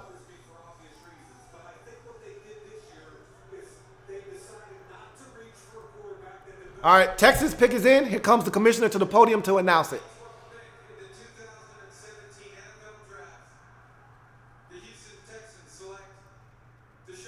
That one was obvious. They came up and got Watson as we expected. And he's going to play this year, folks. He's going to play. And I told you, of all the quarterbacks that I thought could play and help a team this year, it was Watson. He's going to play this year. It may not be week one, but his ass is going to play. Believe you me, his ass is playing this year. And we've seen with the Texans, it don't take much with that team. They got a good run game. Their defense is off the hook. They don't need much at the quarterback position. His ass is going to play this year.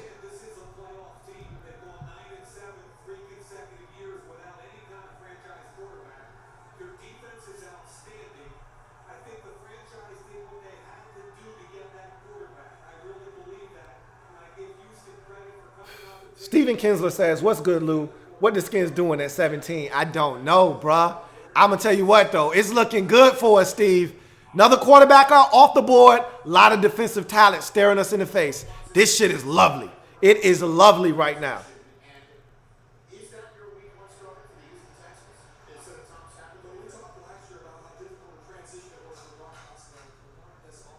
Sean Mack says, what the shit are we thinking? Hey, y'all thinking about acquiring more picks. That's what it is, man. Sean Mack says, I'm so damn pissed off, bro. I feel you, man, but I'm telling you, y'all are building a bully. Look, again, it's not what you do, it's what you do with those picks. Y'all got a shit ton of them, man. I think y'all got to be going after somebody. Garoppolo, Cousins, somebody. Y'all going after somebody. A.J. McCarron, you got to be going after somebody with all of the moves that have been made.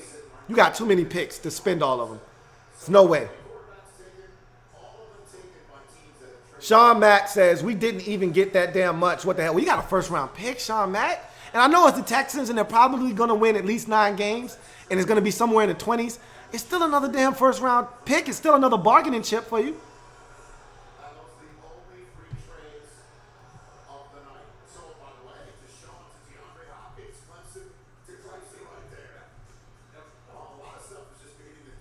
All right.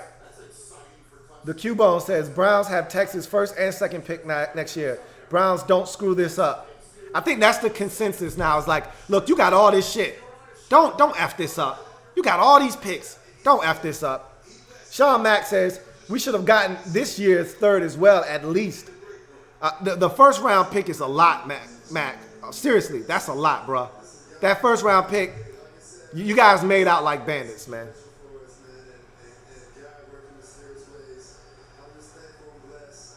Isaac Snook says, Isn't thus a supposed weak QB class now 3 in the top 12? It is, I told you. But that's the nature of this league.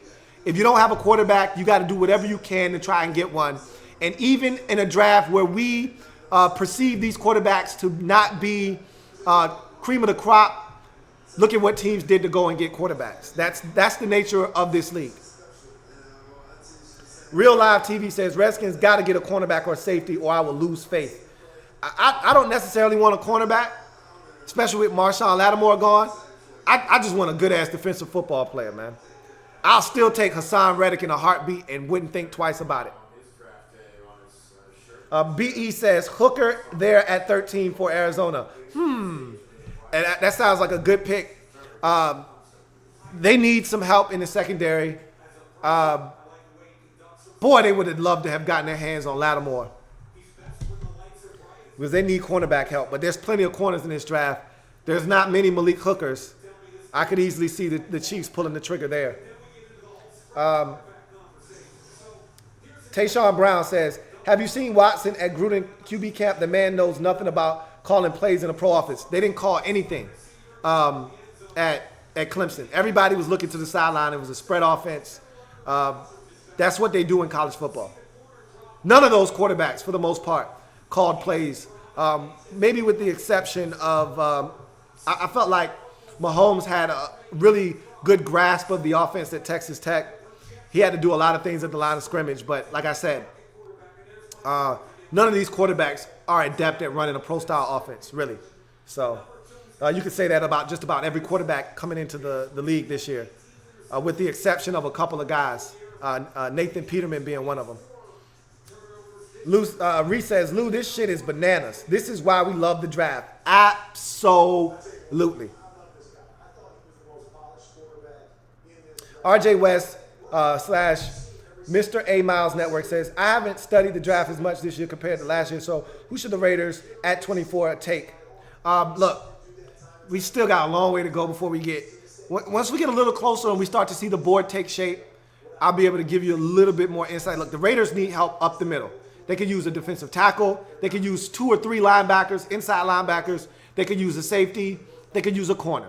Okay, the Raiders need help everywhere on defense. There are a number of holes. They can't go wrong.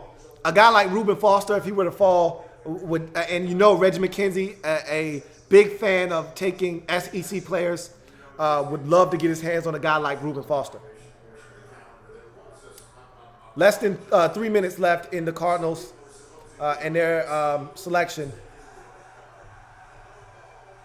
Uh-oh. I hear a big round of applause.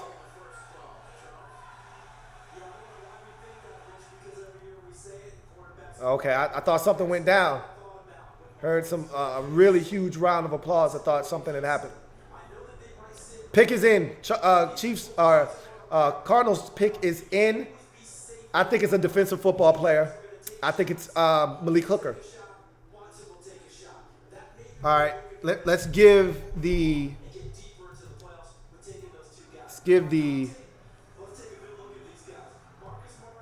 Saints their player. Again, got caught up in all of the hoopla.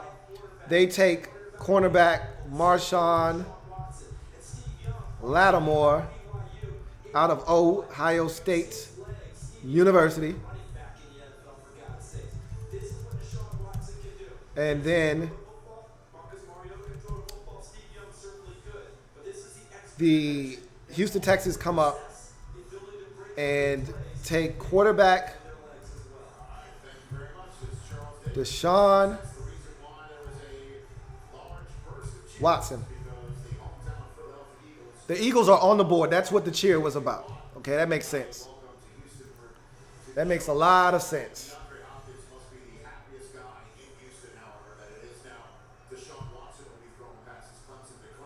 Mind Draw says, shit, D. Watson to Fuller, Hopkins, Strong. I love it.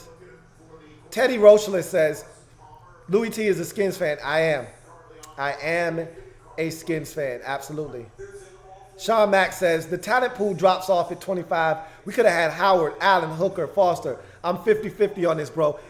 1 or 2 of those guys might still be there. I remember when I did my mock draft, Cats were killing me for saying O.J. Howard was going to be available for the Titans to take at 18.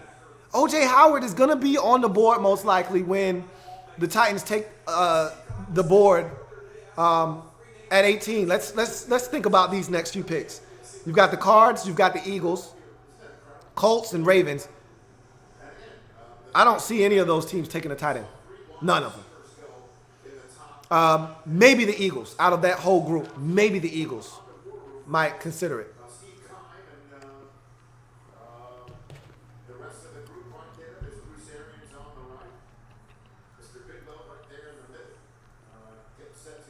Too Good says Cardinals got screwed.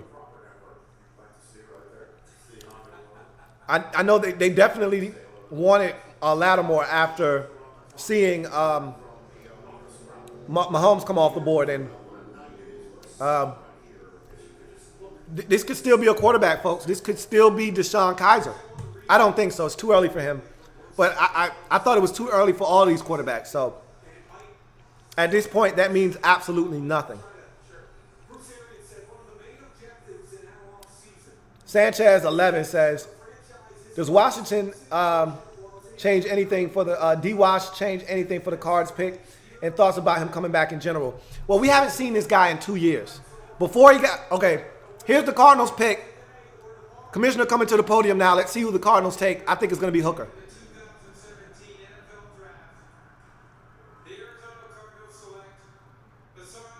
Hassan Reddick. Shit! Damn it! Good ass pick by the Arizona Cardinals. That was the guy that I wanted the Redskins to get. I knew he would not be there. I just didn't know who would snatch him away from us. They got, to me, arguably the best linebacker in this draft. This guy, to me, is eerily similar to who I think is one of the best linebackers when healthy, Ryan Shazier. He has that kind. Now, Ryan Shazier runs a 4.3. He doesn't run a 4.3, but he's that dynamic out in space. He has a nose for the football. Love this pick for the Arizona Cardinals. Shit! Pissed off. I knew he was going to be gone, but I started to get my damn hopes up. Great pick by the Cardinals. Let me give them their newest member of their linebacking core. And there's your answer right there, Sanchez 11. Darrell Washington hasn't played in over 2 years. Was a hell of a football player before the suspensions, but bottom line is that's how the Cardinals feel about their linebacking position. And really, this is just best player available, flat out. That's what this amounts to. They're taking the best player available, and they got themselves a hell of a football player. God damn it.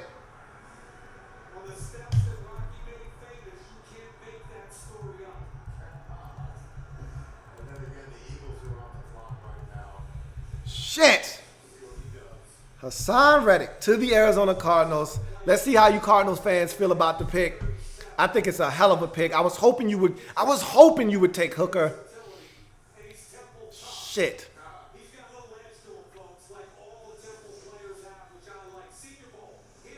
Watch this. Watch these highlights, man. This guy's he can get after the quarterback. He's so versatile. He can play in coverage.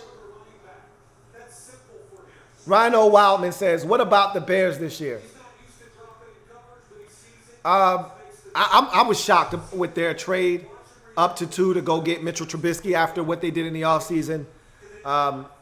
Giving up the picks that they did in this draft. The Bears aren't talented enough to give up a 3rd and a 4th rounder this year, and in addition, a 3rd rounder next year. I'm not in love with what they gave up to get what they got, but we're going to see how it works out for them.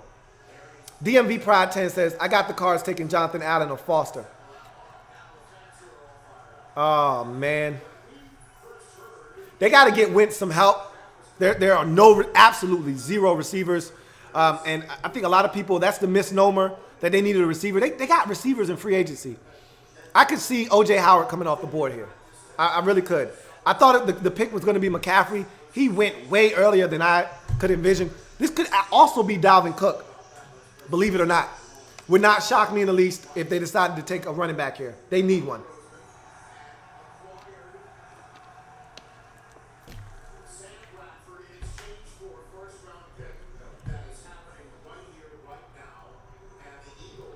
All right, let's get to some more of your comments.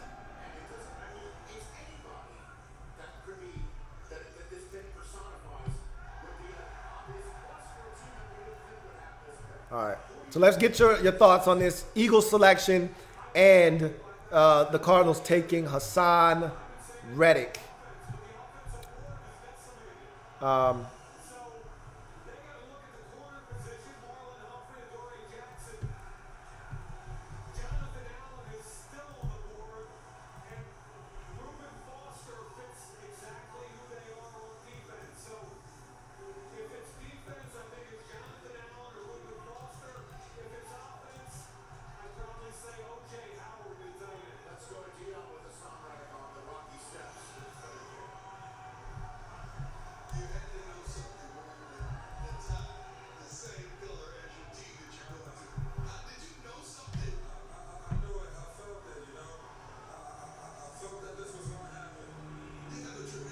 Yeah, he could have been wearing that for the Redskins too, God damn it. Shit. Let's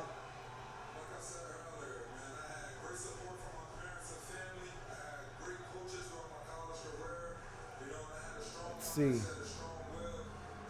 Brandon Blatnick says, are the Eagles getting cooked? I think that's going to be the pick. It makes the most sense. As a Redskin fan, I hate to see it happen because it's going to be another outstanding back in the division that would make two young, thirsty, aggressive, gritty, grimy backs in the division that can kick ass for the next decade.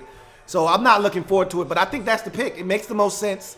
You take away McCaffrey, and I think Cook has to be the pick here.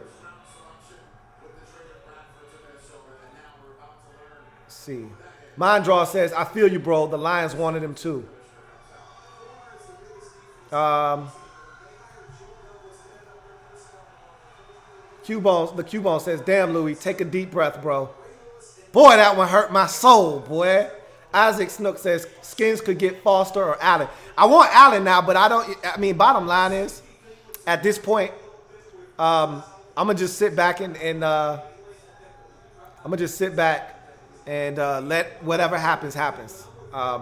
Reddick was my guy, so we'll see what happens.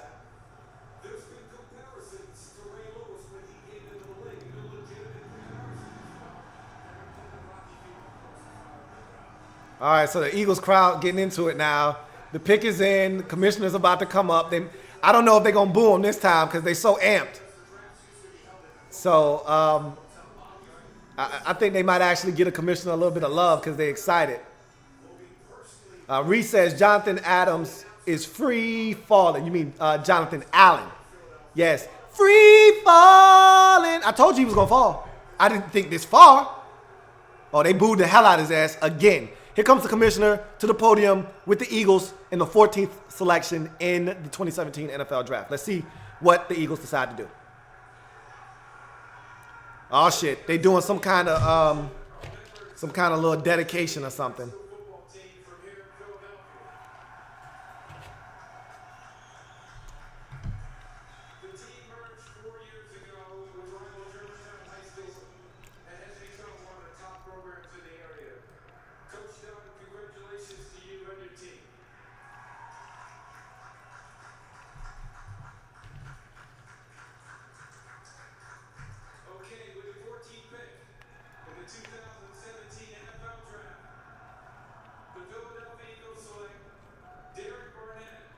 Derek Barnett. Another guy that I would have liked the Redskins to have selected. Wow.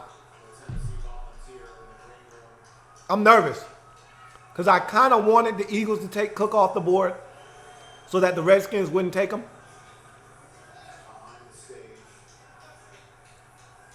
If Cook is there, the Redskins might go Cook. Derek Barnett. I think he's a hell of a pass rusher. And I think if he loses some weight, he could be even more dynamic.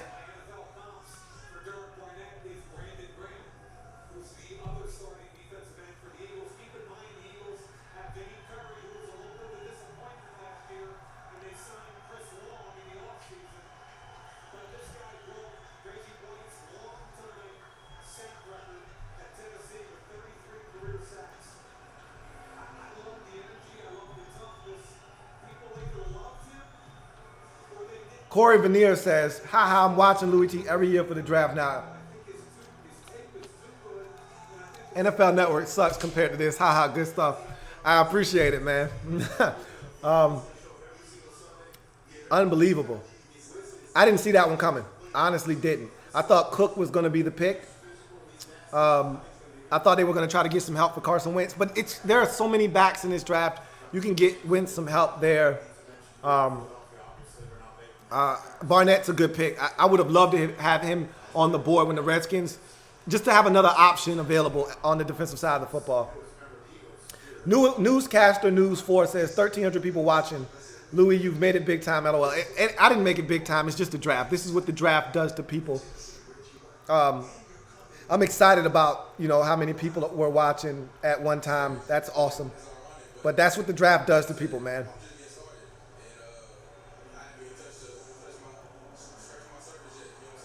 Rhino Wildman says, do you think the Bears would trade up for a defensive player? Not after they just gave away their 3rd and 4th round picks. There's no way they have enough compensation to trade up unless they're giving up a first rounder next year. And if I'm the Bears, after giving up what I gave up this year to come up and get a quarterback, I'm not looking to give up anything else. Bernard543 says, praying that Jonathan Allen falls to the Raiders. Got a long way to go, brother. I don't think he gets all the way. I would be shocked. It wouldn't shock me if the Colts didn't take him here. The Colts, I see one of two players going here to Indy, and the pick's already in. So the Colts were excited that somebody was here, and they're running up to the podium to make this selection. One or two players for me. Even though they just got Jonathan Hankins in free agency, that won't stop them from going Jonathan Allen here. They don't get any pressure on the quarterback. Hankins is a really good interior defensive lineman, but he doesn't get pressure enough. He doesn't solve their issues and woes of getting to the quarterback. Allen here makes a lot of sense. So does Dalvin Cook. Remember, Frank Gore is 177 years old. That running back position is absolutely bare.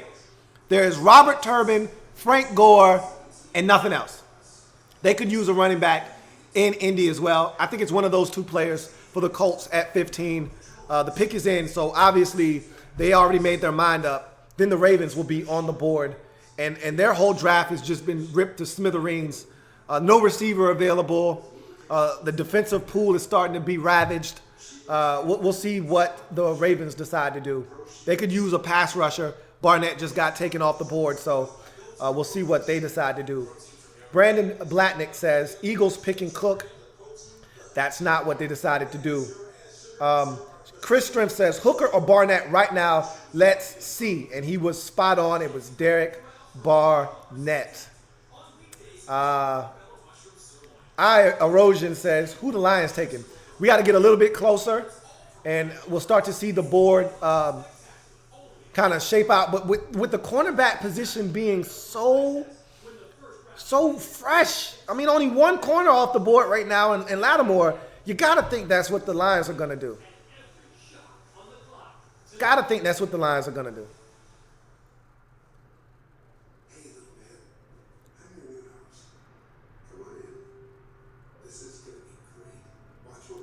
Brandon Blatnick says, do the Falcons trade up?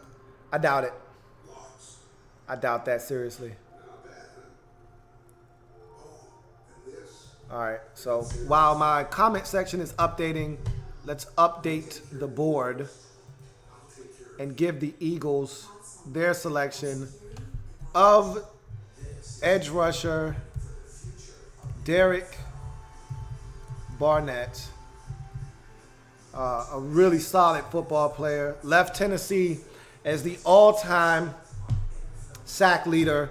Was the first and the only SEC player in the conference's history to have 3 consecutive seasons of double-digit sacks. Left Tennessee with 33 sacks, which ranked 7th in college football history. Really decorated football player in college. Let's see if it translates to the NFL. All right, let's get to some more of your comments before Goodell makes this selection. My man MP says, wow, still in good shape, Lou. Come on, son. But if the Ravens won't take Jared Davis, I'm going to feel like you about Reddick being snatched. But That would mean Jonathan Allen fell to us, bro. If Allen's there, that's the pick. There's no doubt about it.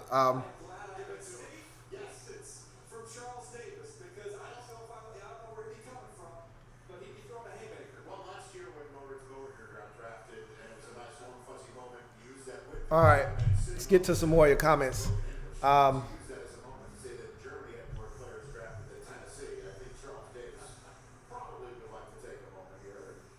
The Q-Bone says, one of the best things I love about this is the emotional reactions by players being drafted. Brandon Blatnick says, how do you feel about Cook? I think he's a really good football player. I really do. My thing is, I just feel like, okay, here comes the commissioner. We'll pick that conversation up. He's going to announce the Colts pick. I think it's one of two players, Cook or Jonathan Allen.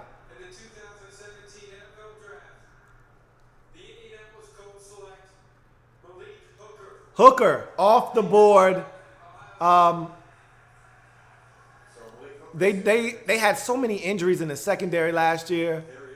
It makes a lot of sense that they would go secondary.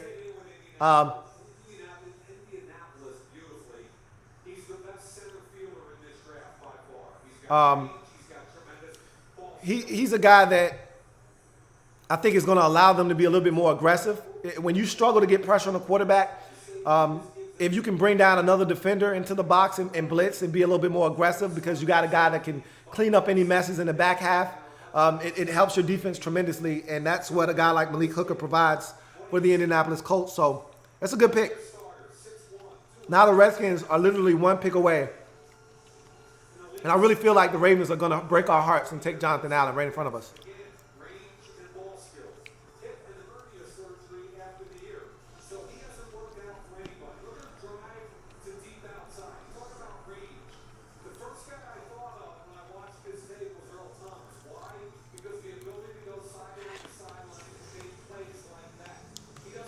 I can officially taste the Redskins pick, and I can officially get excited.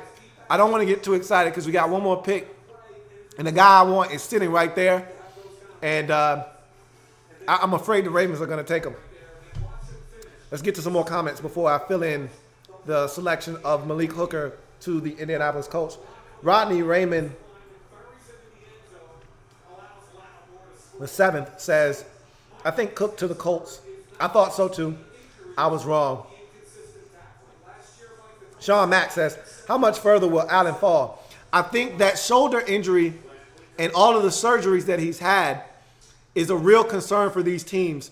They don't like the medical. That's the only explanation I have for Jonathan Allen falling this far, is teams don't like the medical. They don't like his shoulder. They don't like what they see. The doctors have not given them the green light to pull the trigger on this guy as early as some of these other players. Thus, he is falling. I saw it coming. I just didn't see it this far. Okay? I did not see it this far. All right. William McCoy says, what it do, Louie T? Panthers in the house. Panthers with McCaffrey in the house. I'm sad. He says, Louie T, does Foster fall to the Lions? I think he'll be there. I always felt like Foster would be there. I think he's going to even be there for the Raiders. So, we'll see. MP says, damn, Lou, Bucks may try and come up to 17 and reunite Dalvin with Jameis. I'm fine with that. I actually mocked that. Wonder if Brucey tries to pull a McLuhan and trade down 2 spots and get an extra pick next year. Hashtag how high next year? I don't know, man. I just want Jonathan Allen, damn it. Damn all the rest of that stuff. I want Jonathan Allen, and I can literally taste the pick, and I feel like the Ravens are about to break my heart, man. I really do. I really, really, really, really do. Bernard 543 says Colts getting Howard, need to protect Luck, and that didn't happen either. BE says, love the Reddick pick. Now with Buchanan, now let's maybe trade late first round and get a corner or a quarterback. Kaiser's coming off the board in this first round. And someone's going to either trade up for him or someone's going to take him like the Steelers, like I had him doing But Kaiser's coming off the board for the fourth and final quarterback in his first round. Corey Fitterman says, I'm kind of hoping Cook fumbling issue says Jay stays away from him. Hey, look, man. Let me tell you straight up. The Redskins, I think, are dead set on taking a running back, bro.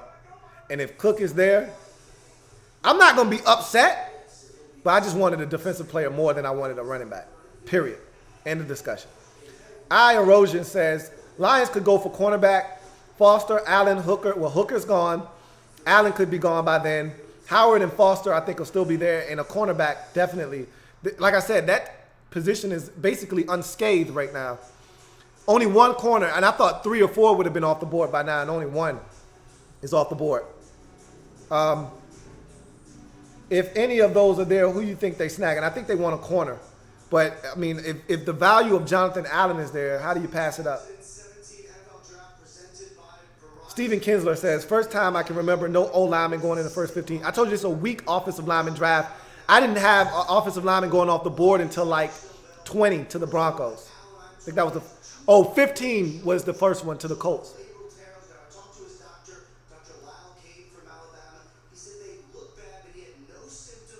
I told you that's why he's dropping, guys. Ian Rappaport just talked about the torn labrums for Jonathan Allen. That's why he's dropping, folks. People aren't sold on his arm, his shoulder.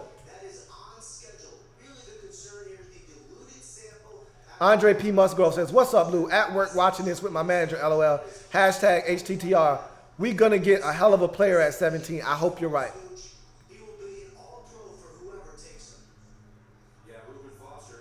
Reese says, damn it, Lou. Damn it to hell. I wanted Hooker. He was getting close. It sucks when that guy gets that close to you and then he disappears. Mondraw says, wow, I remember watching Malik Hooker and just loving how he plays. Wish nothing but the best. Ouija HTTR says, I wish the Colts took Cook so he wasn't there at 17. I was hoping the Eagles I was really hoping I didn't want him in the division. I was hoping that the Colts would take him too, but I think if the Redskins are on the board and he's there, I think that's what they're going to decide to do. Joshua Miller says, you are the shit, man. Hey, I appreciate that, guys. I really do. Really, really, really do. Corey Fitterman says, who do you want our Skins to draft now? I want Jonathan Allen, damn it. Here comes the pick for the Ravens. Let's see what they do. And while the commissioner is announcing that, I will give the Colts their selection.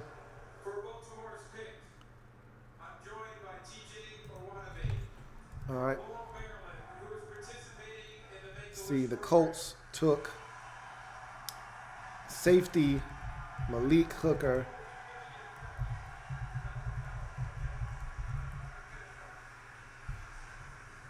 TJ is 14 years old. He's a cancer survivor. He loves to play football and watches Ravens. All right. Mondraw says the Redskins are getting either Allen or Foster, no doubt. If only it were that simple. Can it be that it was all so simple then? Here comes the pick for the Ravens. Pull the mic down for the young man. Damn it. With the 16th pick in the 2017 NFL Draft, the Baltimore Ravens select Marlon Humphrey, defensive end of Alabama. Yes! Yes! All right, now the hard part is done. We got what we want. We had this same situation last year, and we did not take the guy that we wanted. So while I'm excited, let's see what the hell this organization does. The guy that they claim they wanted the entire time is sitting right there in front of them. What are they going to do? You know, Ozzie Newsome loves Alabama. He himself, a Alabama alum, loves Alabama football players, hence C.J. Mosley. This makes a lot of sense. Marlon Humphrey, a physical corner that will come up and tackle, fits what the Ravens do. I think it's a really good pick for them at 16. And I was expecting more corners to be off the board by now. So,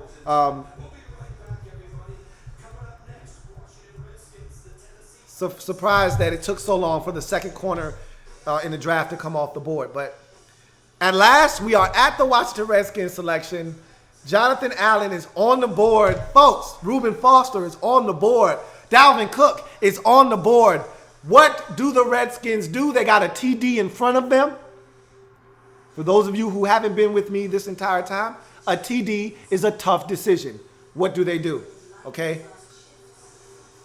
I know what I want them to do. What will they do? The mantra for this draft, like Spike Lee, do the right thing. Jonathan Allen is sitting there. I don't know what the x-rays, what the MRIs are revealing with his shoulder. I don't know. CAT scan, whatever. Take Jonathan Allen. Do the right thing. That's all I'm going to say. Do the right thing. Do the right thing. Brandon Blatnick says, who did the Bucks take? If the Redskins take Jonathan Allen, the Titans are going to take O.J. Howard. The Bucks are going to take Dalvin Cook. There you have it.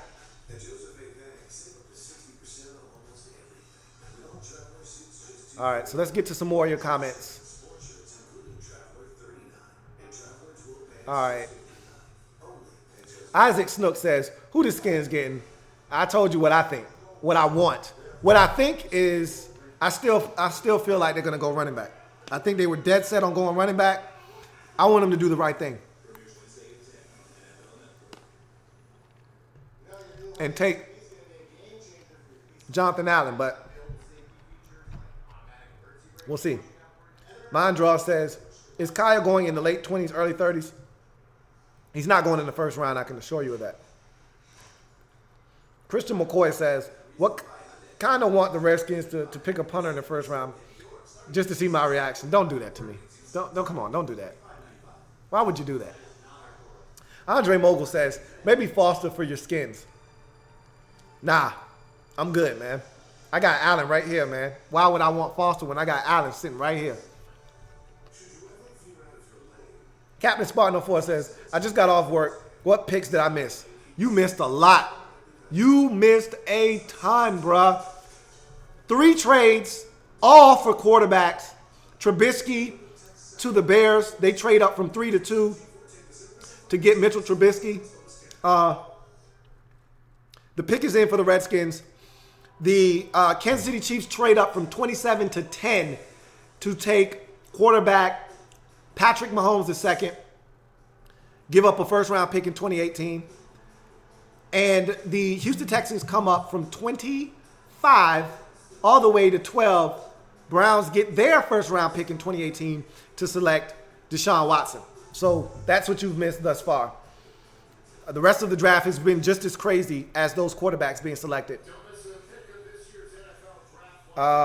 Your boss says, Ravens, you know you don't want to take my boy Jonathan. Pick someone else, please. And they did.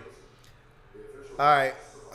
I'm going to try to taper my reaction, especially if it's not a guy that I want. But I can't make you any promises. So we'll see what happens. Sean Mack says, Browns better not take freaking Kaiser at 25. I don't think so. But I've been wrong all night. So, LBC Raider says, what do you think about beast mode to the Raiders? Pro Bowl player. I think he's still got some left in the tank. And I think that's a good move for the Raiders. It alleviates a need, an immediate need for the Raiders after losing Murray in the offseason. So, Peter Parker says, Louie Tee is going to go nuts. If they select the right guy, I just might. Either way, if I don't like the pick, I'm going to go nuts. If I like the pick, I'm going to be excited. Sanchez11 says, got to give a promo to the people who just found the channel today. Let them know. Yeah, if you're new to the channel, obviously all of these people aren't subscribers. Subscribe to the Louie Tee Network for more great content. This is what I do, man. I eat, breathe, sleep football. I cover all of the National Football League, not just the Redskins. I break every team's draft down after the draft is over. I call it the Draft Wrap-Up Series. So definitely would be worth your time to subscribe to the channel and get some of this content, man, because it's hot and it's It's some of the best on YouTube. I don't want to blow my own horn and toot my own horn, but shit is legit. All right? So come get some. Thanks for that, Sanchez. DMV Pride 10 says, oh my God, Allen is there for the Redskins. We better not mess this up. Simple. Like I said, do the right thing, man. Just do the right thing. Redskins pick is in, and it's coming up.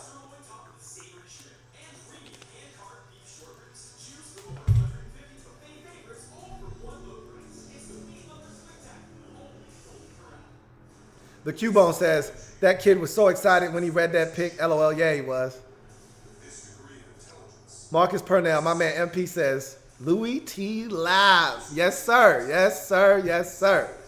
Here comes that pick, baby. I'm excited. All right, Redskins. Don't F up now. You've been asking for this man the entire draft process. He falls into your lap. What you gonna do? Here comes the pick. Here comes the pick. Here comes the pick. Here comes the pick. Come on, here comes the pick. I keep looking at Jonathan Allen. We talk quickly about the medical. He's my number 2 player on my board, so you know how I feel about him, and he fits the Redskins to a T. Now, if they're scared away by the medical, I think Charles Harris, the outside linebacker from Missouri, also makes sense. They better not pick Charles Harris ass. I will snap. With the 17th pick in the 2017 NFL Draft, the Washington Redskins select Jonathan Allen. Yes! That's what I'm talking about. That boy is from the DC area, man. He from the DMV. Bring his ass home. Let's go. We needed that. I think that's a steal. Hell yeah. He went back to Alabama. I love it. Bring his ass home. Last year, he dominated. Let's go. Solomon Thomas, but not quite as twitchy inside. He's full 12 pounds. Let's go. Do the right thing. They did the right thing.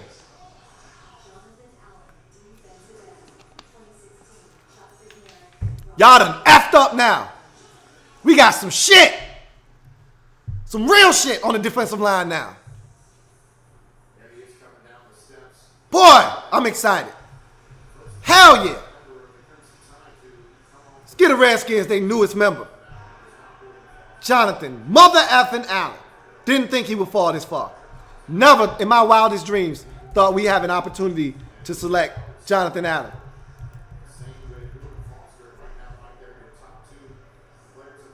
Oh my gosh. Pick is in. O.J. Howard. I'm convinced it's O.J. Howard. Now, I will say this. Being that they went receiver with their first pick, it wouldn't shock me if they went corner here. It would not shock me in the least if they went corner here because only 2 corners have been taken. So it wouldn't shock me. They need a corner. You can get a corner later in the draft, though. I'm going to tell you what, man. I still think this is O.J. Howard. I mocked them O.J. Howard at 18.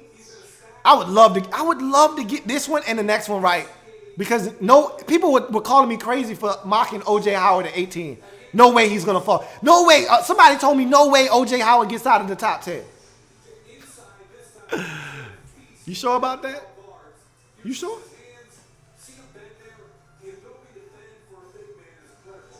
All right.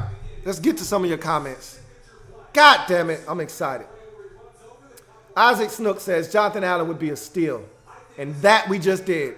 We just stole one of the best players in this draft. BE says, I want the Cardinals to trade back into the first round, either get Kaiser or a cornerback.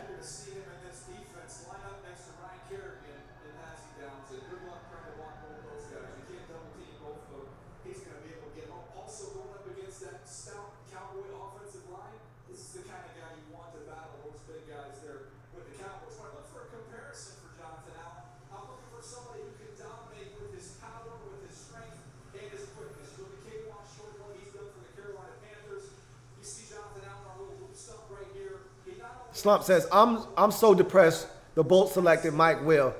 I was waiting for you to tell me how you felt about that pick. You're the second Chargers fan to tell me that you're not in love with that pick. I think they got a great value right here in Washington. Jonathan Adams says, I'm hoping we get Allen or Cook. Hey, look, man, we just got, to me, one of the best players in this draft. He was the third player on my board. Man, am I excited, man. There's no way I thought he would fall this far. No way. And as he got closer and closer, I got more and more nervous because I thought someone would take him. And, boy, we got lucky. We got lucky. There's no other way to say it. Teams got scared away by the medical, and we got a gift in our lap. And even if he doesn't work out, this is what I wanted. Can't be mad when you get what you asked for. So, I love it. Jason Thompson says, who's the first tight end to go? It's O.J. Howard. The question isn't who's the first tight end, it's when. And to me, it's right here at 18, Tennessee Titans. And if not here, maybe it's 19 to the Bucks. Captain Spartan 04 says, with Ross going to Cincy, should I worry? You damn right you should worry. You damn right you should worry. They should probably go defense here, but with O.J. Howard still on the board, to plug him in with Marcus Purnell says, Louie Tee is the best on YouTube, bar none, man. I appreciate that, guys. I really do. Really appreciate y'all rocking with me.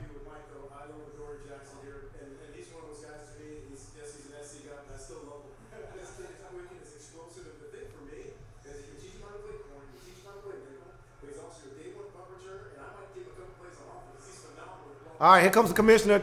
Titans in the 18th selection right now. 2017 NFL Draft. The Tennessee Titans select Adoree Jackson. They were just talking about it on the telecast.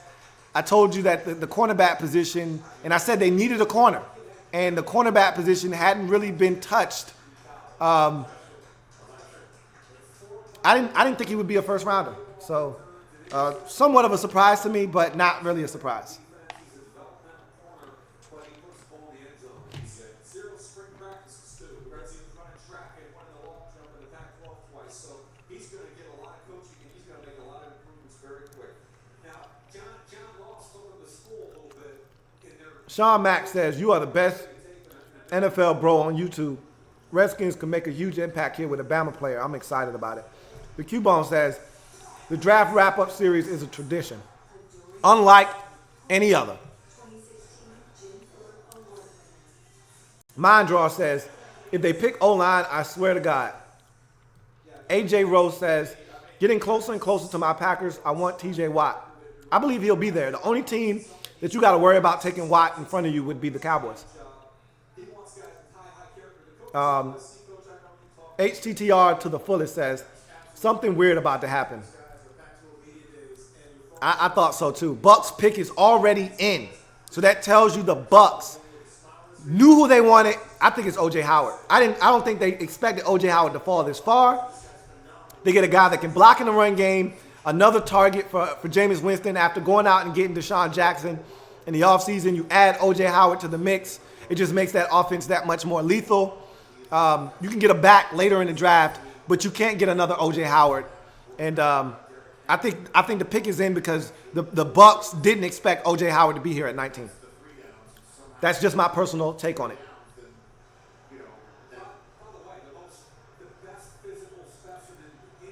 Andre Mogul says, great pick. Vincent Cole says, congrats, man. I really appreciate that. Jonathan Adams says, hell yeah, thank you, Lord. Now let's go to work. Amen. Sean Mack says, there you go, bro. He was my number 3 overall player in this draft. Me too. Congratulations. I appreciate that, fellas. MP, we got it, man. Reese says, congratulations, Lou. Happy for you. I appreciate that, man. It was really trying. It was tough getting there, but we got there, and they did the right thing. That's been the mantra all season. Do the right thing. And they did the right thing. Your boss says, F, I'm waiting for Foster now, God damn it.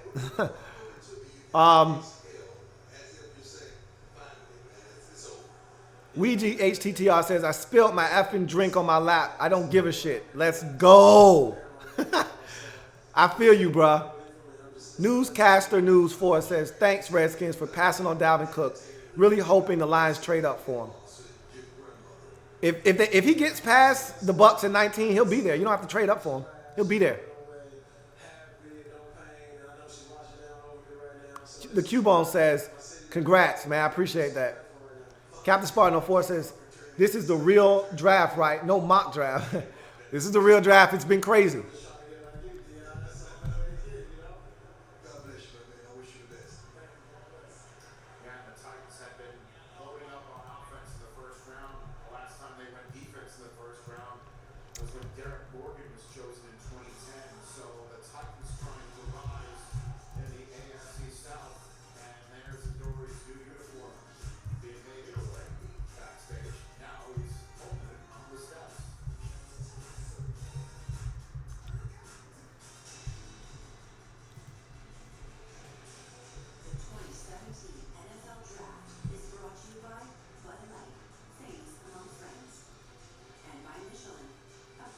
Anwar Muhammad says, what do you think of the Ravens pick?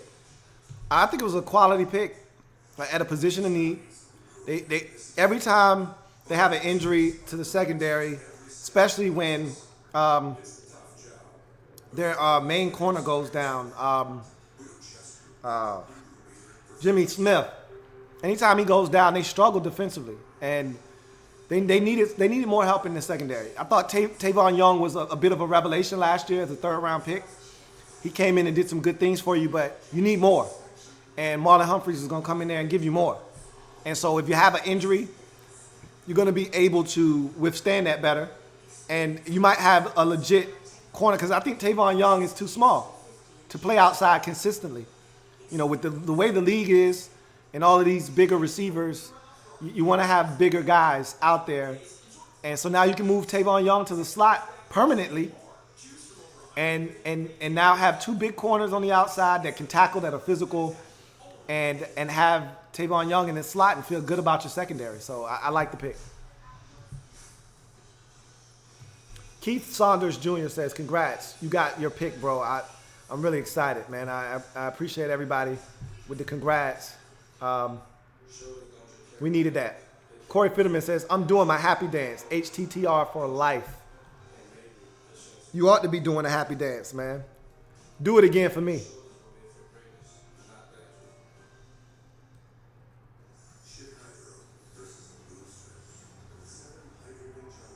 All right.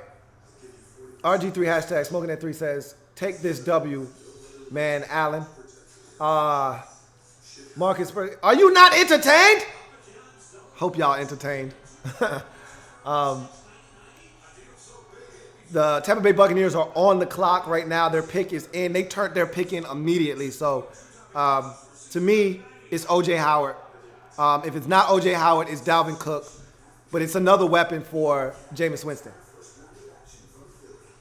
And the Titans get Adoree Jackson. I think he has probably the most upside of any corner in this draft because he's extremely raw.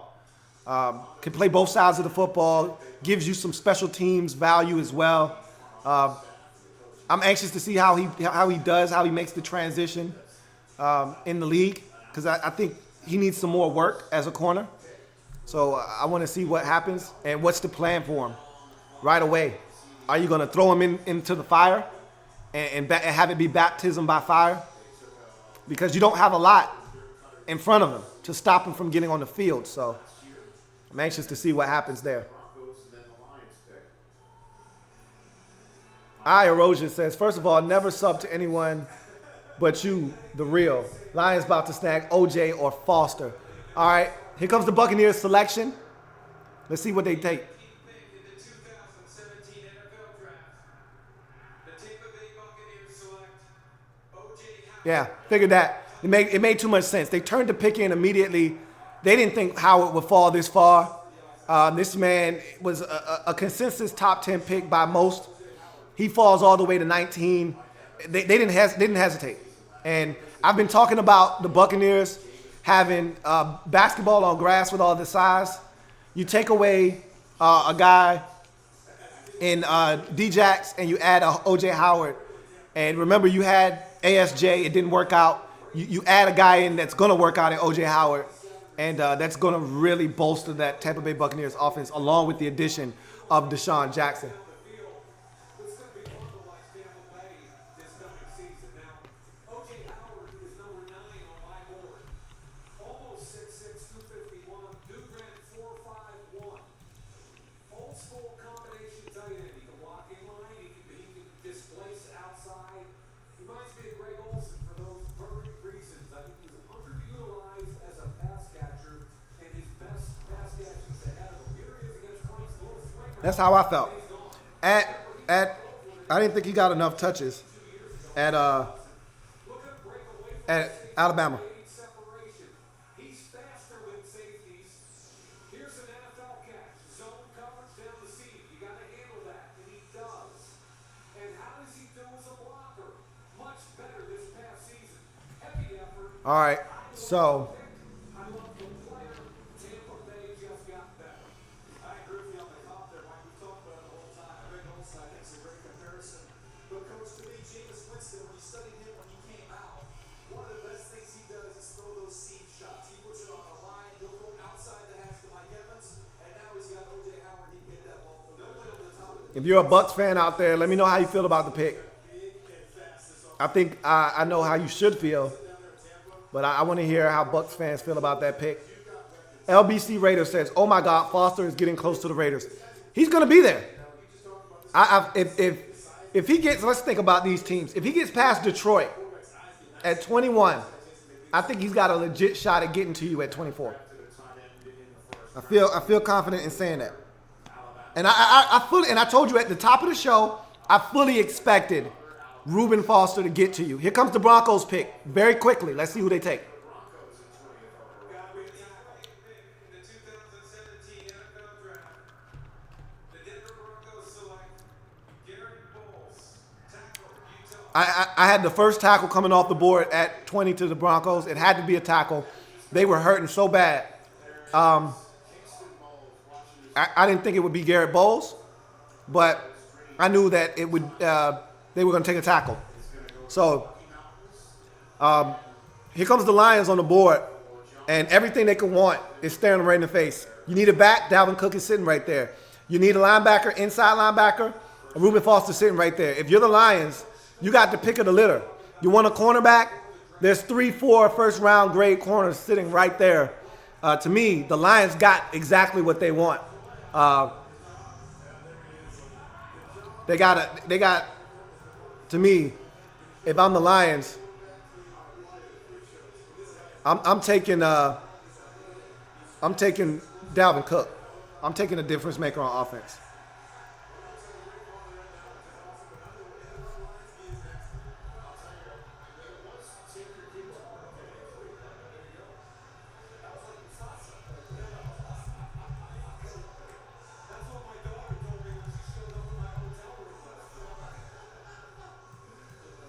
So now the Detroit Lions are on the board. That young man's been through an awful lot, and I'm not talking about the baby.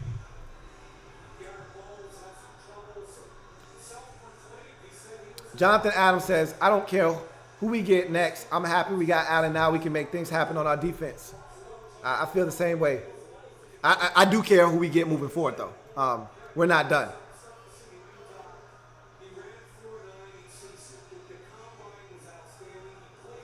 Jay Moose says, what's the first team you're going to review? You know, I always start with the Redskins, but they don't count because it's the Redskins.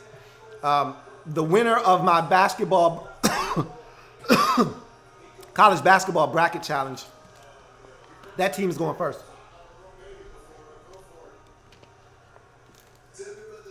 I think it's going to be the Cincinnati Bengals. He's a Bengals fan, I believe. But we'll see. He hasn't made his decision yet, but I think it's going to be the Bengals. After that, whoever wins the mock draft challenge gets the pick of the second team that goes in the process. And then after that, you know, it's the who's next format. So you guys will be in charge after that. Lions pick is in. So, like I said, Lions feel really good about the players that fell to them. Foster, Cook, you take your pick of those two, and you keep it moving. They go up to the podium quickly, so that lets me know the Lions feel like they just got value. Much like we saw with the Redskins, much like we saw with the Buccaneers, much like we've seen with a lot of these teams who have went up to the board quickly. If you feel like you're getting great value, you don't need to wait for offers for trades. You're going to turn the card in. And that's what the Lions just did. So that tells me it's either Reuben Foster or Dalvin Cook.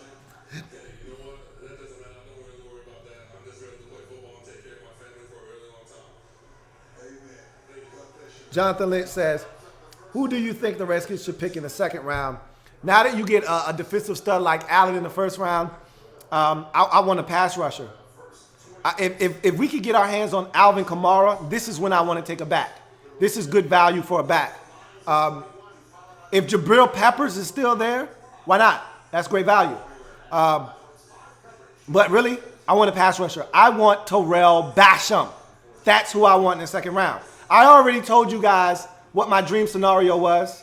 I never thought in my wildest dreams that Jonathan Allen would fall because I would have took him over Hassan Reddick. I just didn't think that he would fall that far. There was no way. This is a guy that we thought was, at one time we actually discussed Jonathan Allen as the potential number 1 overall pick in the draft. That's how high he was at one point. After that, it was a consensus that he was either going off the board at 2 or 3 to the Bears or to the 49ers. Then, as the process went along, we started hearing about the medical. You're like, okay, he's going to fall a little bit, but he's not getting out of the top 10. Then I told you I thought that he would drop out of the top 10, but I still didn't think he would get to 17. So, we'll see. Bernard543 says, happy y'all got Allen, Louie. Now praying that Foster falls to us. The Lions turned in that pick very quickly. Like I said, to another Raiders fan, if Foster gets past the Lions at 21, you're looking at the Dolphins, the Giants, and the Raiders. So you would just have 2 teams in front of you. I don't think the Dolphins are going to take him, but the Giants would take him because they're hurting, and they've been hurting for years at inside linebacker. So you're not safe if he gets past Detroit quite yet. Captain Spartan 04 says, with this run on corners, do the Steelers select an edge rusher or take a corner? A lot of the big-name corners are still sitting there. I mean, I didn't have a Dory Jackson going in the first round. So I think a lot of those guys are still available. I still think that the Steelers are going to go with a quarterback until otherwise notified.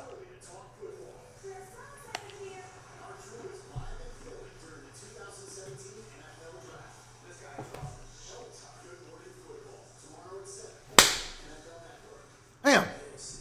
Hate fruit flies.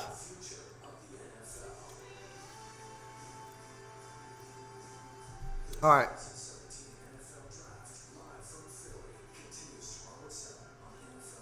The Cubone says, what's the possibility of my Rams sneaking into the end of the first round? I don't think it would happen, but you never know with trade or less. I don't see it happening. I don't see it happening. Not this year. Not this year. It sucks when you get put in timeout when you don't have a first round pick. I've been there before. Many a times. It's not fun. Not fun at all. BE says, I've heard rumors Cardinals were thinking of trading up past Cleveland to get a quarterback. Well, somebody's going to get Deshaun Kaiser. I don't know who, but somebody's going to get Deshaun Kaiser.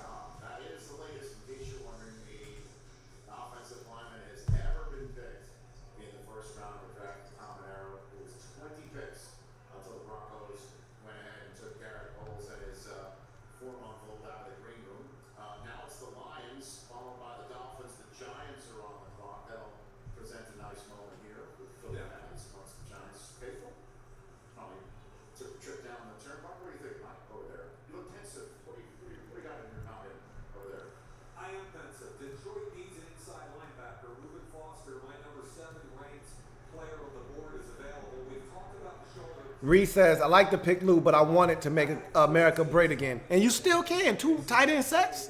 He can still get the rock. This is a beautiful pick for you guys. Mondraw says, OJ looks like a man amongst boys. Winston's got to be happy. And he is.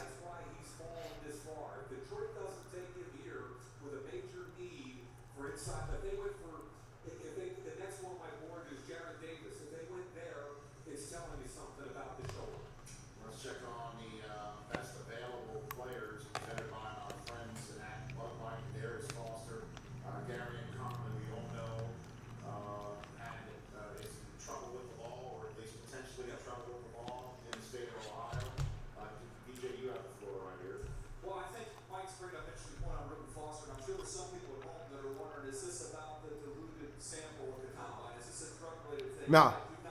Yeah, I think it's the stinger.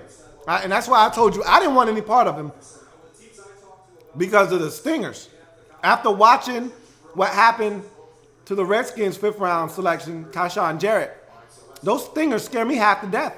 Taking a guy in the first round that could potentially go down to a stinger and be done, I don't want any part of that. Here comes the Lions with the 21st overall selection. Let's see who they take. 2017 NFL Draft. The Detroit Lions select Jared Davis. Wow, Jared Davis. So that Mike Mayock just said it, and I think he summed it up best. If the Lions leap over Reuben Foster and take Jared Davis, that means teams are legitimately concerned about Reuben Foster's shoulder and the stingers. That's scary. So I think he'll be there for the Raiders now, and they got to make a TD. They got to make a TD. I thought he struggled against Tennessee with Gilmer. But outside of that one game where I thought he struggled, look at his side-to-sideline speed. All right, let's get to some more of your comments. Your boss says, if Foster not there, should we pick Conley? I don't see Conley going in the first round. I don't. Reese says, great. Okay, I already read that. I mean, he's going to be a three-down player for them, and that's an excellent pick, but it tells us Odin 2112 says, hey, Louie Tee, just subscribed, doing a great job tonight, man. I appreciate that. Thanks a lot. RJ West, Dolphins pick is in. Crazy to trade up. Now, first of all, the Atlanta Falcons all the way back in the draft. They've been talking to teams all the way up before them. A potential target here. Evan Ingram, the tight end from Ole Miss, someone that they love. Another team trying to trade up the San Francisco 49ers. This could be Reuben Foster. They have been on him for a long, long time, guys. All right, thanks very much, Ian Rappaport. The Giants are on the clock with 5 minutes to go. They're halfway through that. Let's now go to the podium again. The commissioner. All right, so the Dolphins pick is in, and Ian Rappaport, he says he thinks this is going to be Reuben Foster right here. The Dolphins went ahead and chose, and we're about to hear who the latest member of the Miami Dolphins is. Let's go to the podium here back in Philadelphia. So let's see if that's in fact the pick. It was quick, so that tells you a lot. With the 22nd pick in the 2017 NFL Draft, the Miami Dolphins select Charles Harris, defensive end, Missouri. I don't like him at all. I am not a Charles Harris guy at all. I'm not in love with this pick. I knew they needed a pass rusher. I thought Taco Charlton would have been a better selection. I'm not a Charles Harris guy. Not gonna lie to you.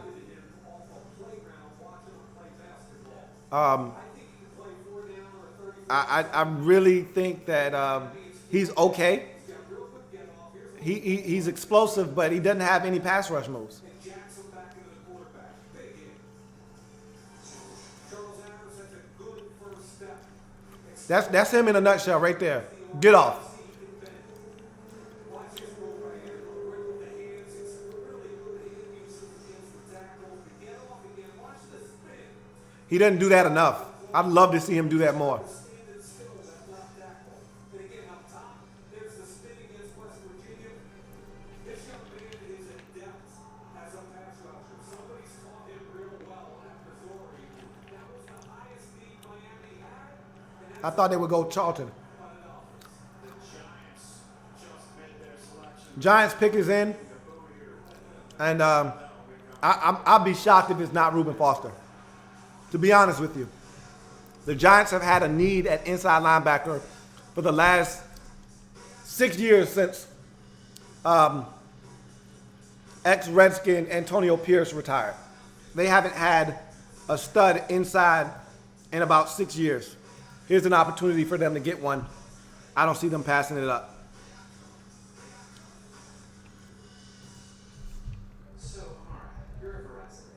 So let's give the Lions their selection of a linebacker,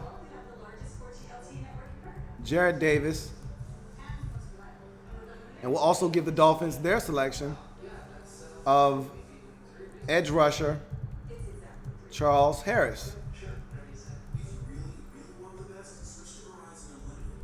Giants are now on the board. We'll see what they decide to do. Their pick is in. Let's get to some more of your comments. Mr. A. Miles Network says, get Cook to the Lions. Don't let the Raiders get caught up in the hype by Cook being available. We need. Well, the Raiders aren't going to take Cook. They just signed. That's why they signed and traded for Beast Mode, to alleviate the need of running back in the first round. They're not going to draft a running back after taking Beast Mode. So you don't have to worry about that. Mondraw says, Lions are taking Foster, Lou. I'm not sure we need a first round running back. You're right, you didn't. You got the right position, wrong player. Teams are scared off by that stinger, by his shoulder. I think the Giants won't be, though. Someone's going to take him. And I think that team is going to be the New York Giants.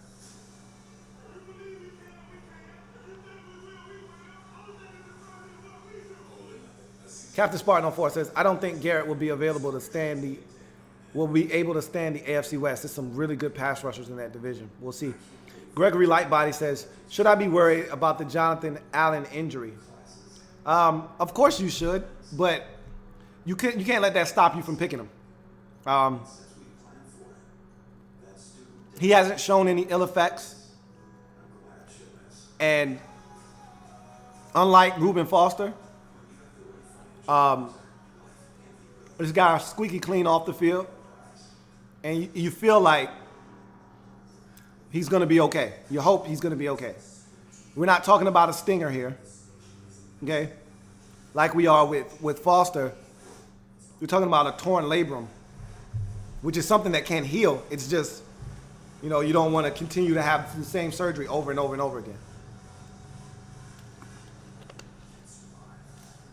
Eventually, you begin to lose range of motion. You begin to lose strength if you keep injuring the same shoulder with the same injury. So, but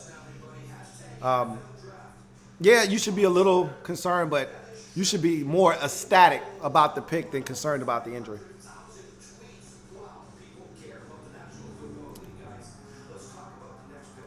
Ouija HTTR says, now all we need is Mixon tomorrow. He might be there, too. I don't think he will be. I think he's coming off the board in the 30s, to be honest with you. Reese says, Lou, great pick. Pleasantly surprised. Looks like there's no interest in making America great again. Sure there is. Lionfire says, is Jonathan Allen the guy with the arthritic shoulder issues? I wouldn't call it arthritic, but yeah, he has a shoulder issue. He's had at least 3 surgeries since high school. So yeah, he's got issues with his shoulder. That is a fact. That's why he fell down the board. Duran Johnson says, what do you think about that pick the Ravens made? Talked about it already. It was a good pick. Like the Humphrey selection. Gives them some depth in the secondary. Another guy that can start on the outside. Much needed depth in the secondary. They seem to have injuries with Jimmy Smith every single year, and the defense struggles when he goes down. You add him to the mix with Tavon Young, and all of a sudden now I think that secondary is starting to round into form.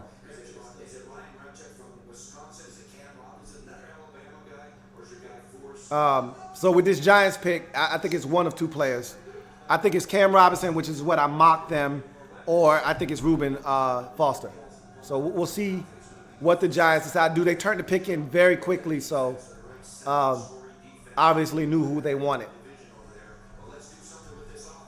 Here comes the commissioner to announce the 23rd pick in the draft, which belongs to the New York Football Giants.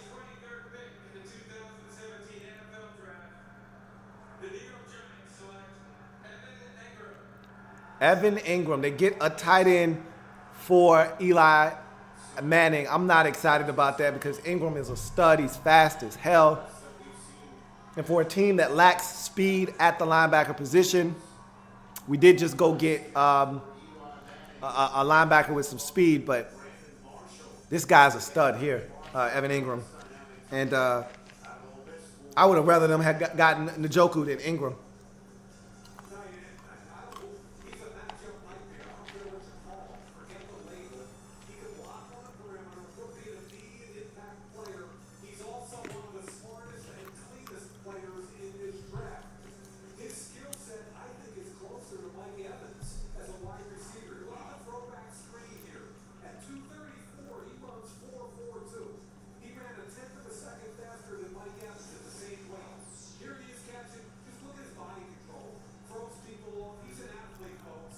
Yeah, he is.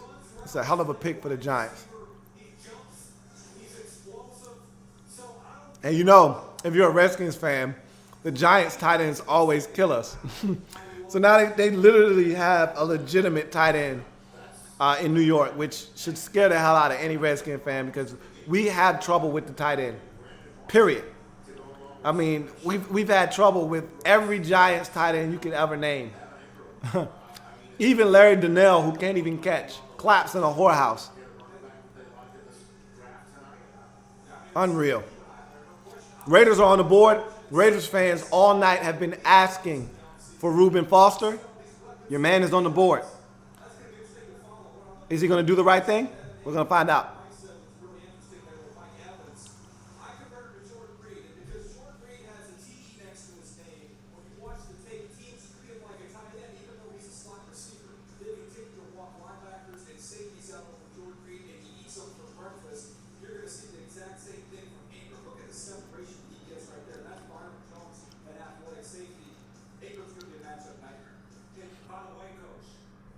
It's not often that the final two choices for a Division I athlete comes down to Ole Miss and Wake Forest. And Evan Ingram was lightly recruited. He almost didn't get an offer to Ole Miss, and he was on his way because he was such a good student to Wake Forest, meaning you apparently missed one. We missed very few.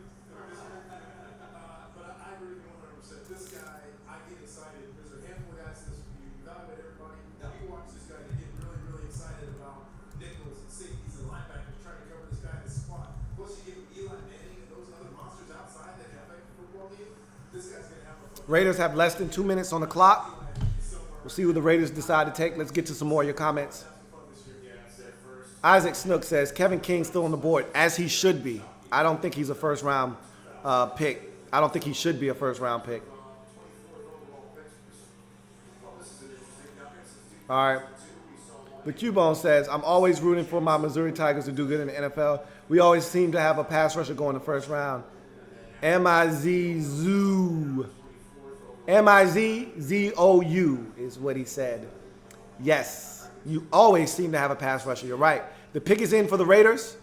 So we'll see what Reggie McKenzie does with his first pick in the 2017 NFL Draft. For some teams, and it's now the Oakland Raiders. Who do you think they're going to take when that pick gets announced shortly here? They need an inside linebacker. Reuben Foster's still there. I think I gave them Cam Robinson in my mock, and I like that a lot because he can start day one at right tackle, and their left tackle, Donald Penn, is 34 years old, and you want to protect Derek Carr because you saw what happened when he What it do, Mr. McCoy? Reese says, Louie just hit me. What a pick. I don't know why it took you so long to come around, man. It's a hell of a pick for your team. that the Oakland Raiders in 2 years will be the Las Vegas Raiders. Interesting times in the Bay Area. The skills will be flowing. We're ready to go. That's right. All right. Let's see what else you guys have to say. S. Joker says, what team you go for? I'm a Redskins fan. Sean Mack says, Eli Manning has all kinds of weapons, yet the O-line isn't that good. Hashtag wasted pick. Yeah. It's not really much you could have done, though. I mean, I wasn't in love with the guys that were available. Like, this offensive line crop isn't great. Why not get another weapon that can get open fast enough so that the offensive line doesn't have to block for as long? I didn't have a problem with the pick. I think it was actually a really good pick. He's careening out of the first round. DJ, I don't know what you think, but while this rape allegation is open, it's going to be difficult, I think, even on Friday, unless the team has specific knowledge. Your boss says, how do you feel about Evan Ingram over Njoku? I don't have a problem with it. I told you I wasn't a big Njoku fan from the standpoint of he drops the football a lot, but man, is he a specimen or what? So I thought he would come off the board before Evan Ingram, but I told you, I thought Evan Ingram was one of the best tight ends in the draft, and that was just my opinion. I thought he blocked and competed as a blocker. I mean, when I broke him down on the Draft Prospects one-on-one series, you saw how I was gushing over Evan Ingram. I felt like if you put a gun to my head, after O.J. Howard, he would be the guy that I would have taken. You know, everybody was in love with Njoku, and for good reason. He's a big, good-looking, specimen, but he dropped the ball too much for me. Ingram, Didn't drop the rock at all. Raiders selection, here it is. The Oakland Raiders select Garyon Conley, Oh, shit. Ohio State. There it is. This is such a Raiders pick right here. This is such a Raiders pick. Everybody running the opposite direction, screaming, no, no, no way. And the Raiders say, bring your ass to Oaktown. Come on. Come on down to Oakland. This screams of Al Davis. The ghost of Al Davis lives in Oakland. Registered administrator of this polygraph test. He passed, and this was a team in the first round who was considering taking him. That I'm happy for him. was not the Oakland Raiders. So had the Raiders not taken him, he likely still would have gone in the first round, but the Raiders did more than their share of homework. They feel very comfortable with his situation, Rich. Okay. Awesome. Talked to a team last So I was wrong about that. Raiders go Garyon Conley. I had the right position in my mock. Wrong player, obviously, when I did my mock. The Conley news hadn't come out yet. But I knew the Raiders needed a corner. After losing DJ Hayden in the offseason to the Lions. And, you know, they didn't want DJ Hayden back, obviously. But they needed a corner. And so that makes a lot of sense to me. Makes a ton of sense. obviously, if he really had handled that woman without her consent, I hope he doesn't get drafted ever. But at the end of the day, if this woman's lying about everything, congratulations to the young man. Well, let's take a break right now. The Oakland Raiders just chose Garyon Conley. The Browns are on the clock. When we come back, they'll finally make their second pick of the night. Hope they do it. Your boss says, what are you eating? I'm eating a trail mix that I've dubbed cocaine. And I'm also eating pineapples that I cut up. Pre-draft. Bernard543 says, what's the deal with the Foster injury? So, throughout his collegiate career, he's sustained a number of stingers. He does not tackle with his head up. He tackles with his head down, which leads to his shoulder. When you pinch, it's a jolting of your nerves, where if you hit with your head up, you see what you hit. You generally don't get that because you're not putting your shoulder in harm's way like you do when you put your head down. And he's a guy that puts his shoulder in harm's way quite often. If you watch him on tape, very reckless. I call it controlled aggression, but he sustained at least 3 stingers while at Alabama, which has scared teams away. And like I said, me being a Redskins fan, I can speak from firsthand experience watching a promising young rookie in Kaishan Jarrett sustain a stinger in the final game of his rookie season. And he still doesn't have full functioning movements in his left arm. And so it's not a game. And so teams are scared away by that.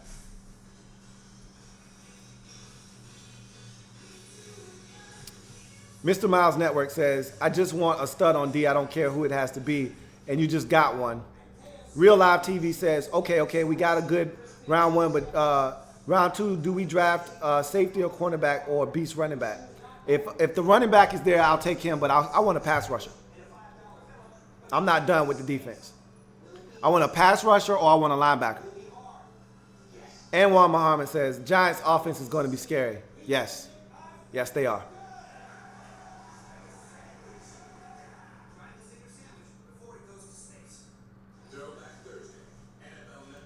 Lion Fire says, my favorite part about the Redskins getting Allen, he's a local boy. That's always a plus in my book. And that's what I said.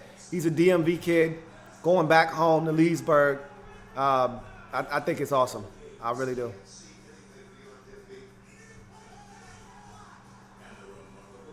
Let's give the Raiders their pick of corner Garyon Conley. That is such a Raiders pick.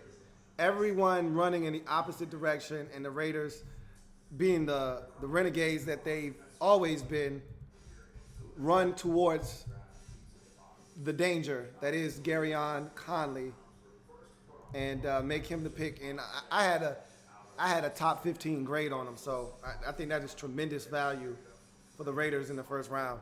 I really do. So I think that's a phenomenal pick by the Raiders, to be honest with you. Let's see what some of the Raiders fans who have been here all night with us have to say. Terrence Leach says, everyone, if you haven't subscribed or hit that like button, go ahead and do it now, man. I appreciate that. Definitely do that. To get Deshaun Watson when the Chiefs had traded up 2 picks before to get Mahomes. And now the Reese says, Lou, Jason Light just said Jameis sent him a text with a million smiley faces. As he should. He just got a big-time weapon in the passing game, and even more so, a guy that's going to protect him as a pass protector and in the run game going to open up some holes. I mean, he's a triple threat guy. BE says, called it. Someone was going to take him in round 1. Yeah, you did. I did not think. That was one of my predictions. Gary and Conley was not going to go in the first round, and someone did. Real Live TV says, round 2, do the Redskins trade up and get a safety, cornerback, or a beast running back?